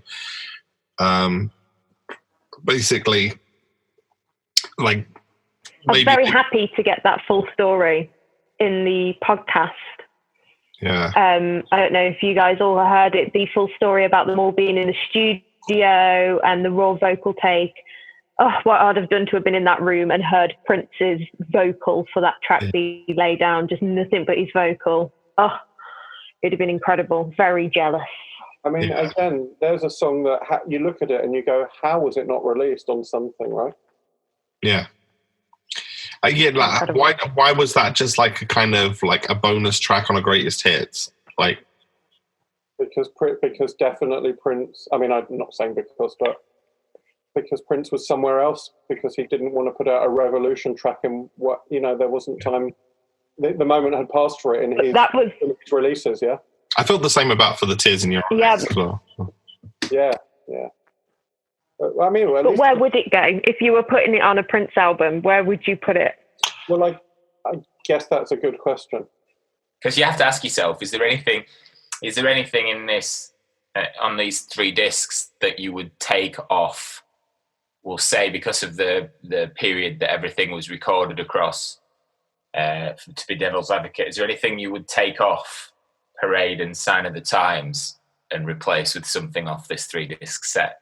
No, but that's because I'm very, very wedded to the artist's choice, and like I don't like playing those breakup album. And I would struggle. I like to think not just because I'm used to a thing and I'm sort of encoded, but the quality of what's on the albums can't be sort of underplayed, even though there's lots of other quality stuff kicking about. I mean, like All My Dreams is super quality track. What were we just talking about? Power Fantastic. There's others on here. I mean, Rebirth of the Flesh is incredible. What else? I would have the last 2 tracks possibly on Sign of the Times. If I had to, like, if it was like gun to my head, had to make a change, I would replace the last 2 tracks with the Crystal Ball. Oh, I mean, don't do that to us. You would have taken off It's Gonna Be a Beautiful Night in the Door. I mean, it's gonna be a beautiful night. We got to get into that. We got to get into that 80s, 90s thing. For the Crystal Ball. For Crystal Ball. Come on. Crystal Ball is possibly the best track. Oh, you're kidding. A door? It took me a while to get to the door. But Ugh. I mean, I would maybe swap it for Power Fantastic. Wow. That would be a gun to my head swap. You know what? Leave it as it is. It was great. I shouldn't have put this particular crucible out there, should I? I said you said gun to the head. I mean, like, come on. Like, You said gun to the head. that's what I'm saying. If I had to, like, make some sort of change, I don't know. Crystal Ball is... Andy's going to be sending me hate mail now saying, if you ever bring something up like this again. I think if I had to make one change, I would put the horns from Dorothy Parker on all the tracks on some of the tracks. I am. Can you imagine them in a door? Sorry. I think like Crystal Ball just doesn't sound like the end of an album to me. Agreed. Sounds like the start of an album. It does sound like the start of an album. Yeah. Like, actually, there's so many variables to juggle. Like, it is what you know, it's what you've got used to. But you can't change these things. They are what they are. But Crystal, it was hard for me to listen to this 7-inch mix of Crystal Ball at first because it's not a 7-inch song. But it was funny. I just couldn't relax into it at all. It just didn't sound like anything. And then about like maybe the 30th time round, it was like, hey, I really like that as a 3-minute song now. I mean, it doesn't take away. I mean, I love the 10-minute version of Crystal Ball, but suddenly it just made sense to me. Like a 3.5-minute version of Crystal Ball sounds fine. But it's like, I think people would have thought that way about Computer Blue if they'd only ever heard the 12-inch one. Yeah, I got like, it. Yeah. When you go back and listen to the album version of Computer Blue after I'd heard the full-length version, and I feel the same way about Hallucination Rain after listening to the full one, and you just go, why on earth would you cut this? Like, it makes perfect sense to me. I love the cut Computer Blue, and I love the long one, but the cut Computer Blue does it's a suite even in its 4.5 minutes or whatever. Whereas the cut Crystal Ball is just like it's the same thing for 3.5 minutes. It happens to be a delightful same thing, but it didn't. But at least Computer Blue, by your argument, contains a mini version of itself. It's a movement, and it does exactly the right things for the pace of the Purple Rain story. But this slab of Crystal Ball does not hint at its other manifestations. But I suddenly love it after like 30 listens. I have to say, it always has to be the 10-minute version for me. Well, that's the right answer as well, definitely. Or just that's the right answer to it. But it's funny how suddenly it just made sense to me after not making any sense at all. My only disappointment with it is because it's got nothing new on it. I was hoping, hope upon hope, that the 7-inch version would have the bit that's cut off of Crystal Ball, the full song. The bit with Susan going, brothers and sisters of the Purple Underground, bring peace of mind with the pop sound. Doom, doom, doom, doom, doom, doom, expert. That extended bit. Yeah. I wish that, and if that was on the 7-inch, I would have been like, all right, well, this 7-inch is, the 7-inch mix is bringing us something that the full 10-minute Crystal Ball doesn't. And it's interesting to know that Crystal Ball was edited because that implies it was considered for either an A-side or a B-side. Which is, so it's historically relevant that there's an edit. But it doesn't bring the new stuff, so I'm hoping that version of Crystal Ball with that extended bit and no strings is going to be on the parade. I just don't see it. Here's my take on this, and now I am second guessing, but I think this is a rights thing. This is if you read the book that comes with this, if you're listening to the podcast, Crystal Ball is a huge part of the Sign of the Times narrative. It's one of the album configurations. It's a key track. This is the one it belongs on, and I don't think they had access to it because one of the longer versions has been released. And it bugs me to hell, but I think this is where you start getting really, like, movie star should be on this box set maybe, but because it's been released, I can see why they didn't want to. But I think they just didn't want to. They didn't see it. They didn't want to see it as repetition. But yeah, same with the long crystal ball. To me, it's like, goddamn, repeat it. This is a big part of the story you're writing. Just put the 10-minute version on there. Give us the 7-inch for sure, for historical records, but put the 10-minute on there. It's weird not to.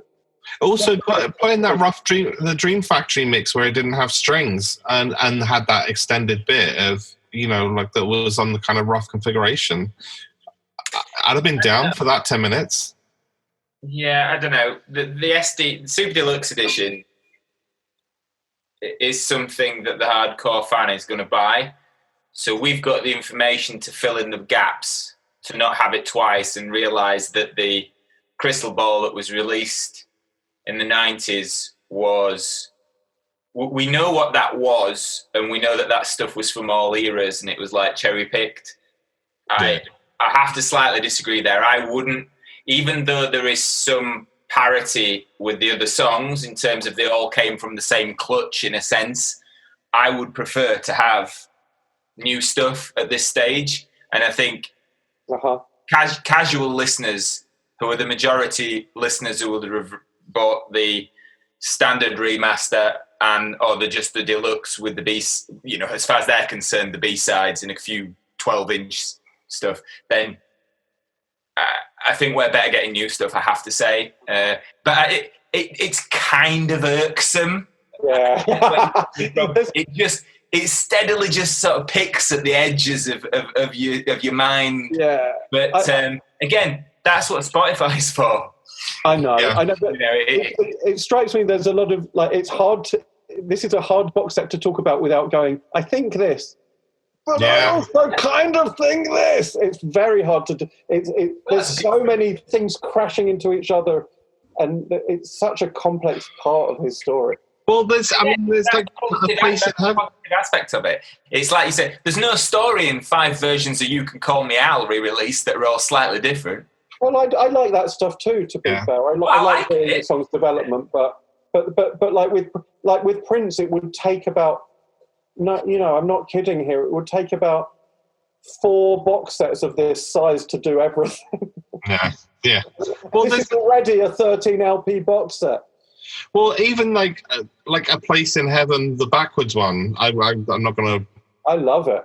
Yeah, I love it. But there's also that. I was expecting the cut intro where you got Wendy and Lisa going, well, welcome to Harley Rock. Got any dreams you ain't using? And that bothers me. That's not. Yeah, that bothers me. Yeah, that kind of bothered me. But then it bothers me that We Can Funk, the Miko one, isn't on this, and it's a brilliant track. And they clearly haven't included that because they put We Can Fuck out on Purple Rain.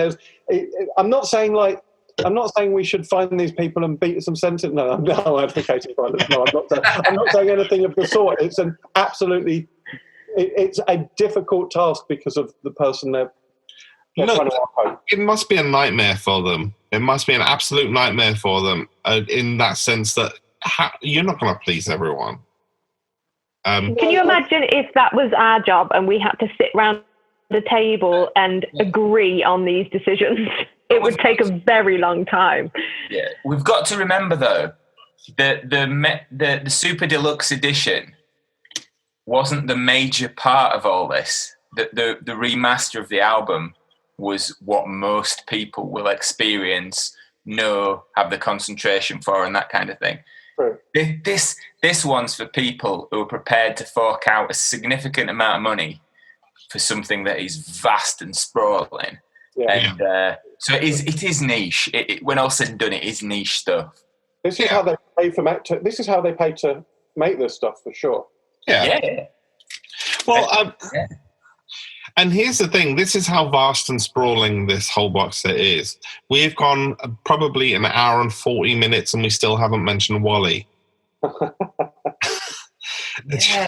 I can't formulate an opinion on Wally, the song.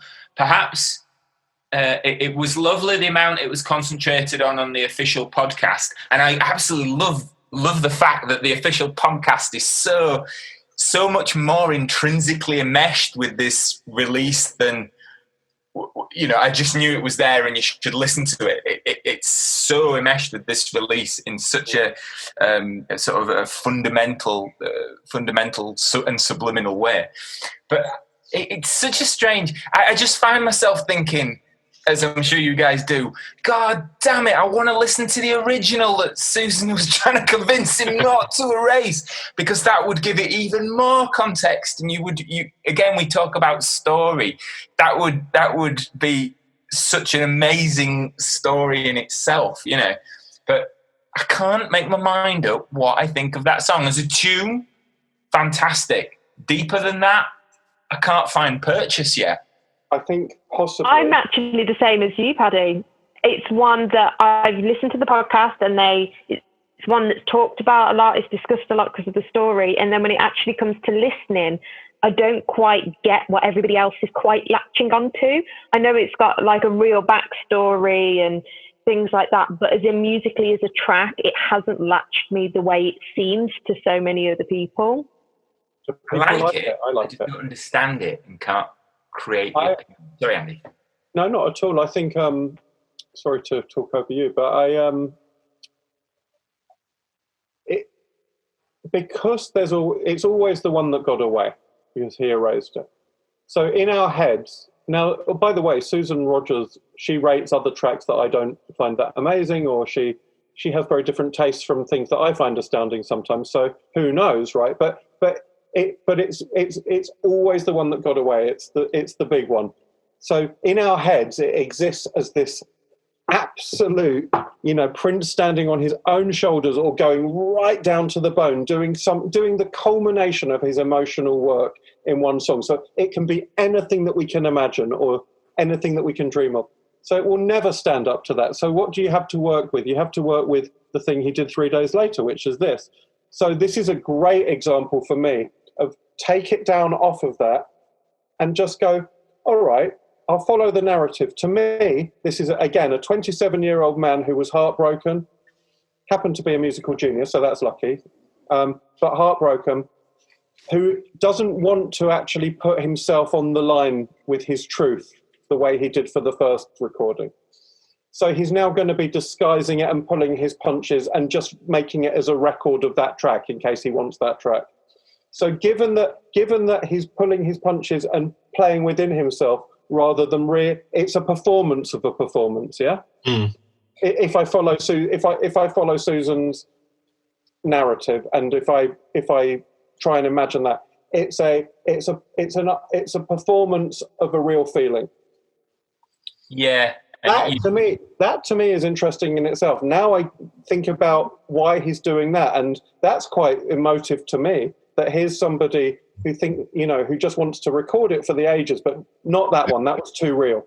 It's funny. It speaks to me of the time, those times in your life where you do a thing or say a thing to a person, which at the time is the absolute irresistible right thing to do and say emotionally, because you have the overriding emotional need to say it, and the blinkers are on to everything that might be take a step back. So the thought that, but the tantalizing thought that something that drove Prince to create this thing that we've never heard, that Susan Rogers allegedly begged him not to. What was that? It's like, mind blown. It's gone. But it's an intangible. But you can reverse engineer it from listening to the performance. There are still bits to me in there that sound like they give me hints of whatever Prince was genuinely feeling. But it's just there are bits where I think he's doing, as he's doing, quote unquote, the Broadway version of feeling that emotion. And there are other bits where I still think it seeps out. And the fact, I'm just reading into it and trying to listen to it as a song. The narrative still bleeds. I like this. Sorry, Chopin. Yeah. No. You said something that really sparked something that I remembered when you talked about the Broadway version of an emotion. I think that is kind of pretty much what you got with this version of Wally. But kind of what that reminded me of, there's parts in the guitar part, and we're talking about this earlier on about the song tree and everything, and like this being from this and this kind of leading to this, there are guitar parts in that solo that remind me of Strays of the World. And it's interesting that that's for a musical, the Glam Slam Ulysses, and that's for a musical thing, and, you know, quite bombastic, and it's quite, you know, it starts off in that low-key way and then builds to the same way. And it's interesting that you kind of talk about this as a Broadway version of The Emotion, because I think, of this in the same way, he's kind of performing in the same way, performing The Emotion in the same way. And I think there's a kind of, and also like kind of a song blueprint to that. There was just something when I was listening to it, like I was kind of like, there was like the wailing at the end. I was just like, oh, I'm sure that riff or kind of very close version of that is in Strays of the World. I mean, I can only imagine, as we all can, but my guess is that the original Wally wasn't so disguised. Basically, this seems to try and disguise what it's really about with different starting and stopping and little musical flourishes to take your eye off the main prize. And they're really lovely. And the melody's beautiful. La, la, la, la, la. What am I gonna do? And like the very start of it, how is it? Oh, my life. What was the lyrics? All my life or something? Oh, my head is beautiful. There's so many fragments in there, but I think what he's trying to do is go, don't look at anyone. I think he's saying, don't look at anyone for too long. I don't want you to see or hear anything that I really meant, and I don't want to mean it. But then it might not even... I think if you concentrate on that song and go, actually, I'm sorry, you're doing a really good magic trick, but I'm going to watch your hands. I am not going to be distracted. Then it starts to cohere as a flow, a song that flows, and then I can hear it. But I have to watch that little trickster very carefully, because by my understanding, if we take Susan's story at face value, he is trying to hide. And I'm like, no, there's good shit in there. Also, if you think about the timing, he's kind of obsessed with musicals at this point and doing a musical, because you've got the Cocoa Boys. This would make sense that it would be for that project. And also, you got to remember that, Madonna approached him off of doing Speed the Plow, and she's like, let's write some songs, and he's like, no, let's write a musical. And she says he fought me on the idea of just doing one pop song. He said he constantly wanted to do a whole musical with me, and then that forms into Graffiti Bridge and goes through Yeah, there's definitely. But it's interesting. I think this song, I can imagine, was probably if you look at the structure and everything, and being around the same time as like Cocoa Boys, it's like I'd be hard pressed to think that he wasn't considering this for that. I think maybe he was going, I can rework this as something that's musically affecting, but in a different framework. It's not going to be the bare reveal of my soul. It's going to be a string pulling effect for theatre or something. I hear that, and I do. It really repays close attention. It does sound like a load of fragments at first. It really does. But the more you don't let it get away from you, the more you go, yeah, I see the through line. It's an amazing song, I think, even in this pretend version. Yeah, because in his initial words of Wally, where'd you get those glasses? I'm looking for a hot girl. Nowhere within that sentiment is the emotion required for a crescendo this big. Right. And then it's not until it's like, because my girl's left me and I just want to...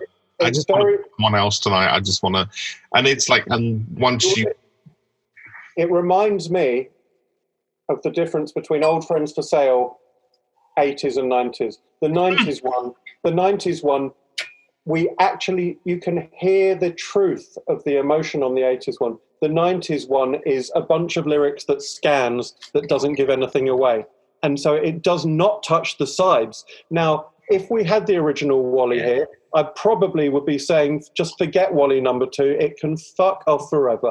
But because I don't, it makes it almost, it's so intriguing to me. What was he hiding? And like, I've only got the clues of the second version. Imagine if we didn't have Old Friends for Sale 1, and all we had was a story that he wrote a very personal song called Old Friends for Sale, which he destroyed and then re-recorded without any real commitment in the 90s. I'm not, and to me, it's exactly, Old Friends for Sale 2 is the same song, but it couldn't be further. It's Prince paleontology. It's just like if you paleontology. Paleontology. What about the dinos? I know, just these are Cretaceous. No, but everybody wants to know what a dinosaur was like, but all we've got is the bones. But there's flesh on those bones that we will always fantasize about. Everybody wants what they don't got. I really wish it was called. I wish it was called Everybody Wants to Know What a Dinosaur... What was that? Sorry. Everybody wants... Sorry, Leah. Like a brontosaurus, she was packing it in. Like a brontosaurus. Leah, what did you want to say? Oh, no, I was just enjoying the dinosaur talk. we can do that all night.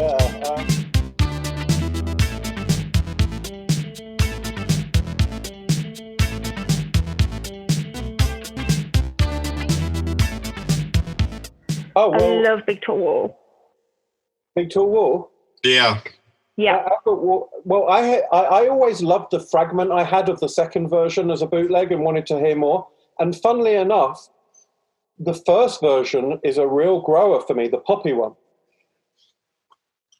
Yeah, it's another one that benefits from all the background and colour that the podcast give it. I'm sorry, I'm like a bloody broken record of the podcast, but it's strange little song. But you know exactly what it. You know exactly what the. I'm saying you do and you don't. You know her version of what she thinks it was. But another really good pop song in the same sense of train, teacher, that kind of thing. A bit of a curious. I think I've got a bit more road to travel with Big Tall Wall yet. But yeah, do like it.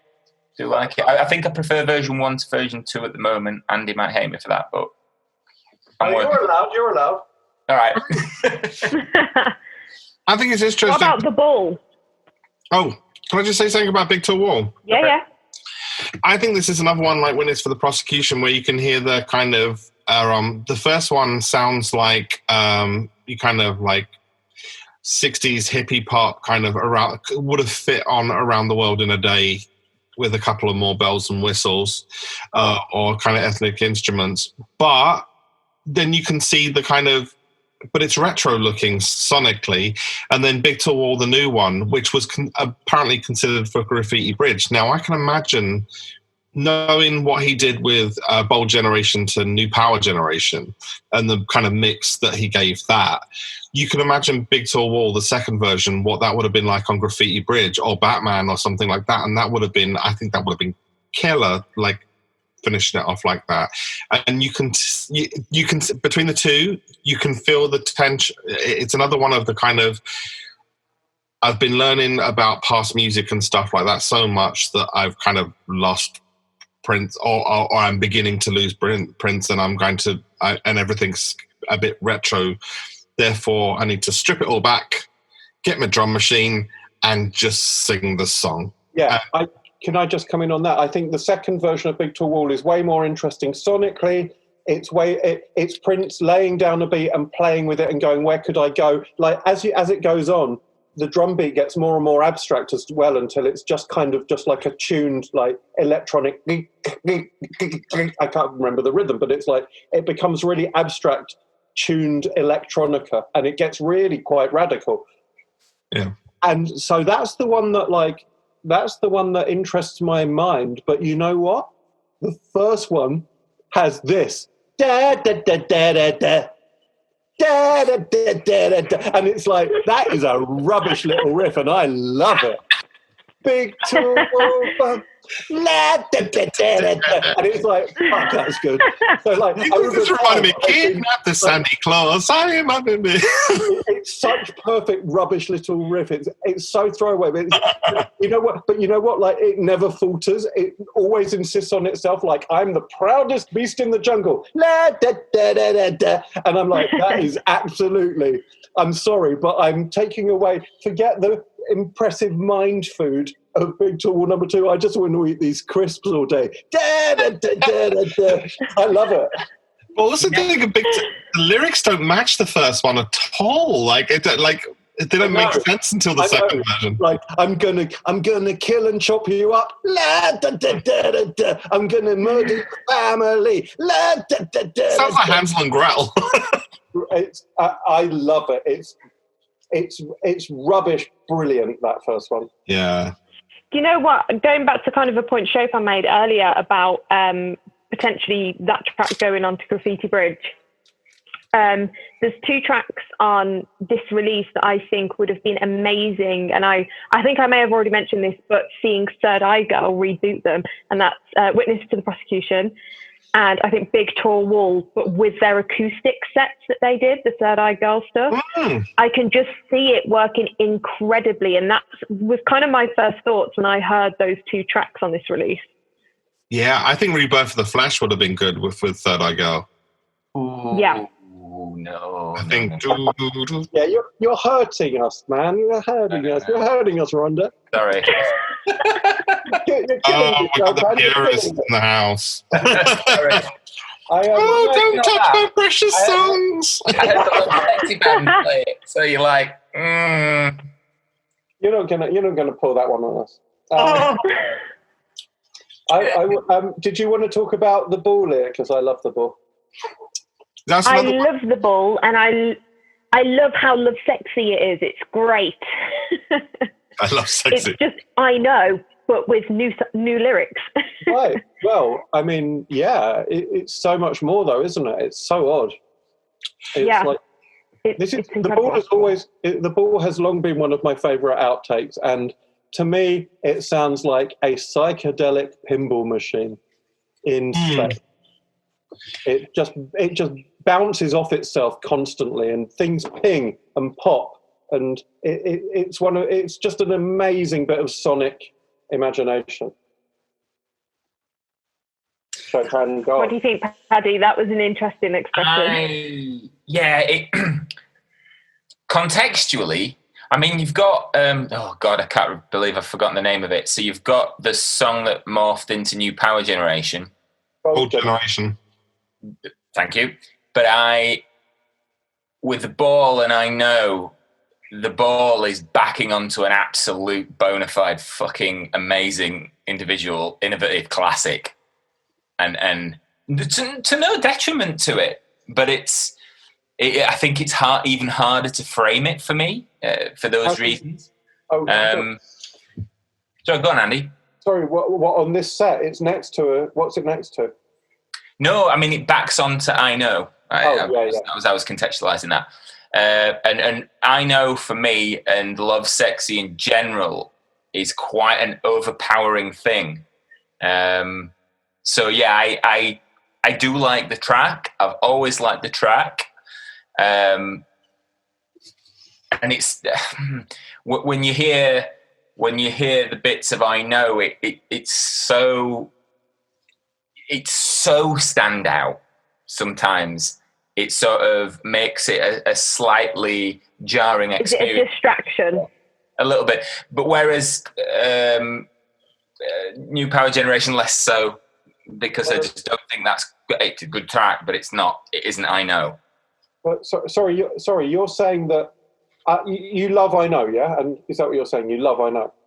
Slightly, yes. Oh, okay. Well, I couldn't agree more with you. I love them both, and they don't bang into each other. I find it fascinating that one is like I Know is an incredible piece of sonic invention as well, and then it's just like, oh, by the way, if you want to put it through the underwater space pinball machine on another planet thing, then it sounds like the ball, and they're like really different filters. But then I want to add a third one into the mix, right? because we've also got It Bees Like That Sometimes on here, which is another part of the I Know jigsaw. Yep. That's where it's like if you say, hey the ball, you're a really crazy guy on the street, right? You're maybe on Venice Beach, you're roller skating, that guy in Venice Beach who roller skates with a turban and a guitar and he's off his nut, and calm down the ball. Here, just drink a little bit of It Bees Like That Sometimes. Calm yourself down. Then maybe you get I Know. See what happens. Yeah. Those two have a... Are we now interbreeding Prince songs? Well, Prince interbred them, really. Yeah. I mean, Yeah. It Bees Like That Sometimes is definitely also I Know. Yeah. And it's brilliant, but like what it has that the ball doesn't have is that kind of gentle or kind of generous preaching. The ball is just off its nut. We know that. It's great. Like, come to the ball. You're a crazy man. But like, It Bees Like That Sometimes is like about how to live your life. Those of you on the way up, those of you on the way down. That's much more like the message and the kind of slightly quieter kind of invitation to come and join in a new revolution than the ball is. You might have warmed me to the ball, actually, because not because I thought it was bad or anything else. Again, it's the ball, the kind of the lack of intelligibility. He'd done the low voice thing, I think, a little clearer on other tracks, and what it was is, I think it's the same thing that Paddy was going on about. I Know is a complete statement. It's an opening track. It's a complete statement, and the ball is just a nice track. I think not in a boo. You know, No. Oh, it's just a track, but it's like it's a thing unto it. You know, it's a nice track. You know, it's a nice track. I'll give it that it stands on its own right. I'm not implying that it sort of sounds like an experiment where he took the best bits and did something else. It's definitely. I love the idea of the pinball thing and the random pops. Very much so. But yeah, the vastness and the sheer gravitas of I Know on its own and in the context of the album is so absolute for me personally that it just makes the ball slightly jarring. No, that's cool. I'm so cool with all of these. There is no loser here. You like, I've got them all, and I like them all in their different ways. But I am like definitely like It Bees Like That Sometimes is a really, really it's the sedation that the ball needs, and then you get I Know for me. But I find them. I think because of the I Know being such a dynamic and bright and clear, not lyrically, but like sonic statement. It's punchy, it's bright, it's light. I found the ball a bit stodgy as a mix. I would just call it heavy psychedelia, Prince style, and I love that. It wasn't spacey enough for me to feel the psychedelia of it. That's why I put the underwater bit in there when I always think about it. It's more like something like Parliament Funkadelic doing Motor Booty Affair. And that's where you're selling me more on the ball than I previously had done. I still stand where I stand on. I wish everyone could see the visuals. Some of us are like, I'm doing a triumphant fist punch, and Paddy's going, "Why you little?" No, it's no. I know, right? Like I'm with Paddy. Like I know is the statement. He made the right decision. That was the. I love them all. But I want to. Now that we've got onto this, it's amazing to me how often I've said this to you, Chopin, before down the pub in normal times. Yeah. How often he uses essentially the melody of I Know in so many different songs. It's basically the melody of It's Going to Be a Beautiful Night. It's just. There was another one that he did that as well, wasn't there? It's just swung. I know there is a heaven. No, there is a hell. We are beautiful. No time for da-da-da. No, we don't want to fight. Everybody, if you swing that, you get I Know. Everybody get up, ding, ding. It's going to be a beautiful night. I know, it's so close, right? And then, here's one that will blow you away, which I've mentioned to you, Sho. It's Return of the Bump Squad as well. That's I Know, again. Can you give me the verses of Return of the Bump Squad Sharks? The return, another power party. You're coming late. Notice in the backyard, but I got to wait. Oh yeah, got It's to the get same damn thing. I think you're up, and this spells rape. I know. And then, yeah. Like, to me, it's a key template that You're right. One of my favourite things about Prince is that he can reuse stuff in songs that sound poles apart, but like he has some definite favourite things he goes back on, and like the guitar riff from Raven to the Joy Fantastic that just gets used over and over again. Exactly. But to actually build songs like the way he builds 1999 and Manic Monday essentially from the same melody, but they're poles apart. Yeah. It's not a diss, but like Bump Squad, Beautiful Night, I Know, The Ball, remember what it's called. It Bees Like That sometimes, and there's others where I Know pops up to me, to my way of hearing it. Can I put forward another outtake that we haven't mentioned yet that has been killing me that I love? Yeah, it's an Emotional Pump. Impressive. Great song. The bass work. Oh, it's hard to know where the bass starts and ends on that song. There seems to be about 9 basses at some point. Brilliant. The thing for me with that is was that the one that he was recording for Bonnie Raitt? No, it was the one he wanted to give Joni Mitchell, which is ridiculous. Joni Mitchell one, yeah. I'm like, how the hell? I'd never see that going anywhere near Joni Mitchell. Well, Joni Mitchell felt the same. Yeah. Yeah. It's kind of lovely. It's kind of absolutely lovely that Prince couldn't see it. It's adorable. I don't know if it was a wind-up or what. It's another great one for me where he seems to be, to me, it's just Prince playing with a melody and choosing the hardest note at any given time to sing, and I really like it. It's like, yeah, you thought I was going to zig, I'm going to zag. Well, therein lies another dynamic to this box set, stuff that he didn't even consider for himself, like Jealous Girl, I Need a Man. Yeah, and this is some of the songs on here. In the Wrong Mood, this is Prince in general. When I'm listening to anything other than his super tip-top stuff, I'm like, yeah, that sounds like nothing. And then suddenly I hear it again and I'm in the mood and it all just sounds great. And the Bonnie Raitt songs on here either sound kind of like, yeah, or I just fall for them hook, line and sinker and just really dig them. And like I can change on that, flip on a dime. But like the two that never really change are I Need a Man, which is just nice and classy. And there's something I like about Being Your Fool I really like. But the two in the middle, Promise to Be True and Jealous Girl, they just sound like so much dull trash to me. And then suddenly they don't, and I love them again. So weird. It's so odd. That melody on I Need a Man, the money's all you got, I don't want it. I'm just like, that would have been like, I would love to have heard that on a radio. I'm sure that would have, I wouldn't have been a Prince fan when it came out, but I'm sure that melody would have hooked me. They're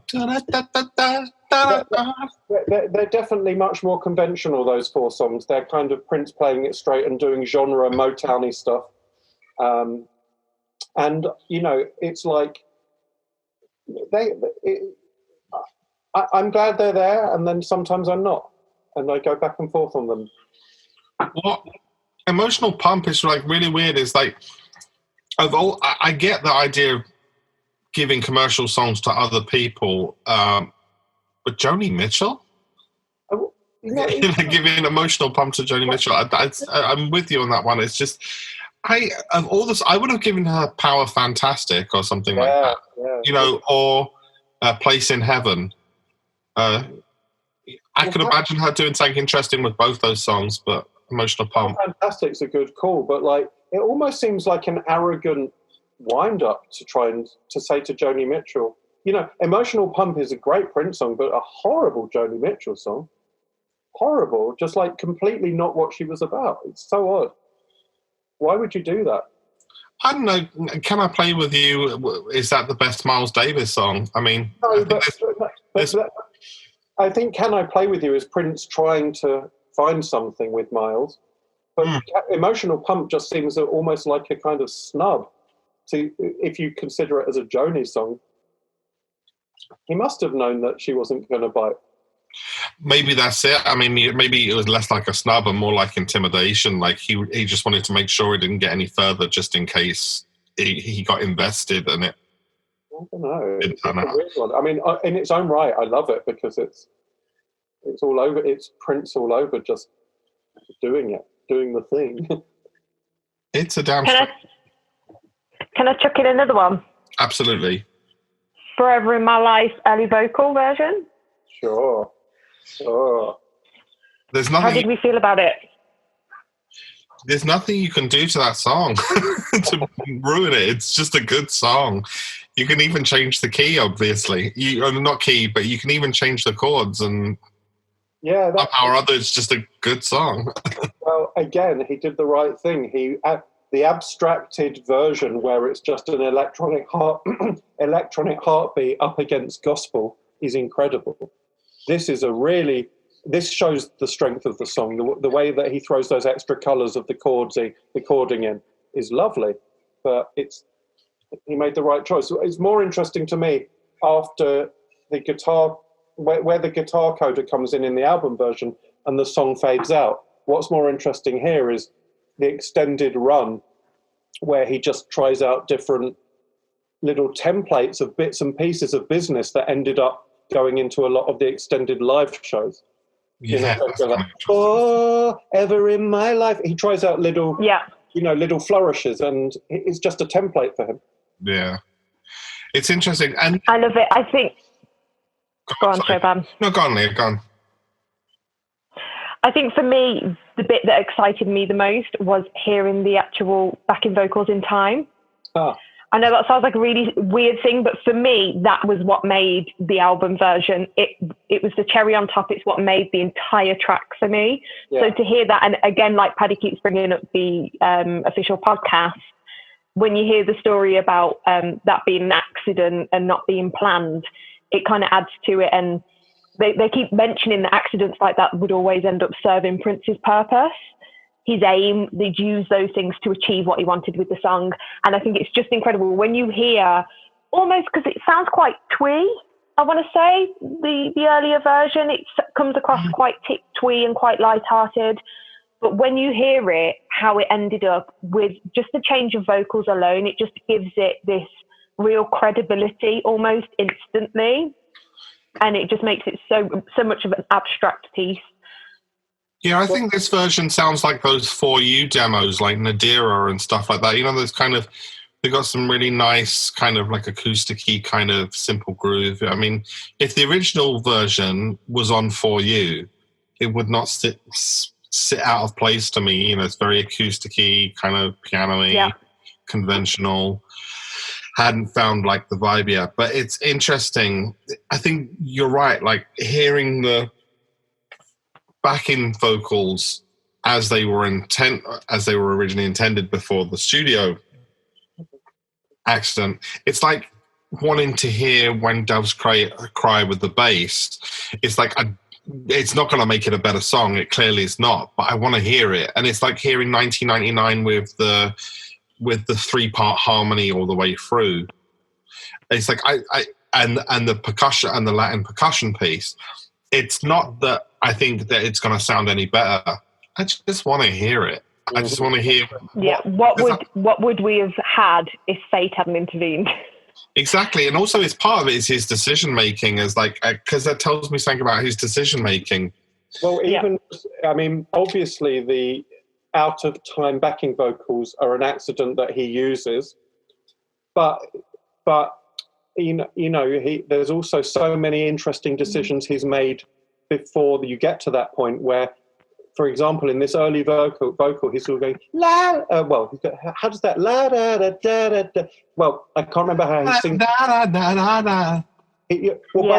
By the time he's got to his actual vocal, he's already kind of abstractified that to a much more like la da da da da da, which doesn't. It's just I don't know the la da. It's not punching in the same place.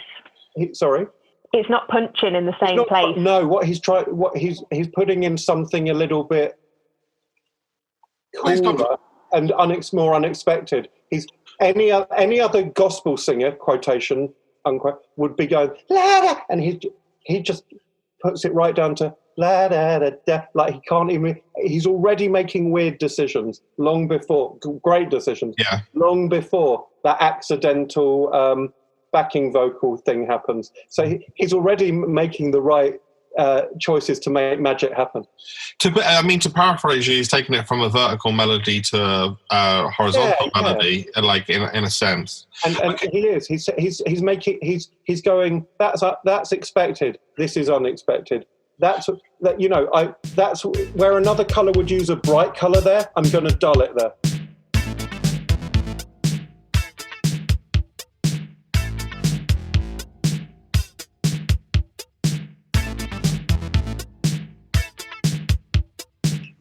Okay, guys.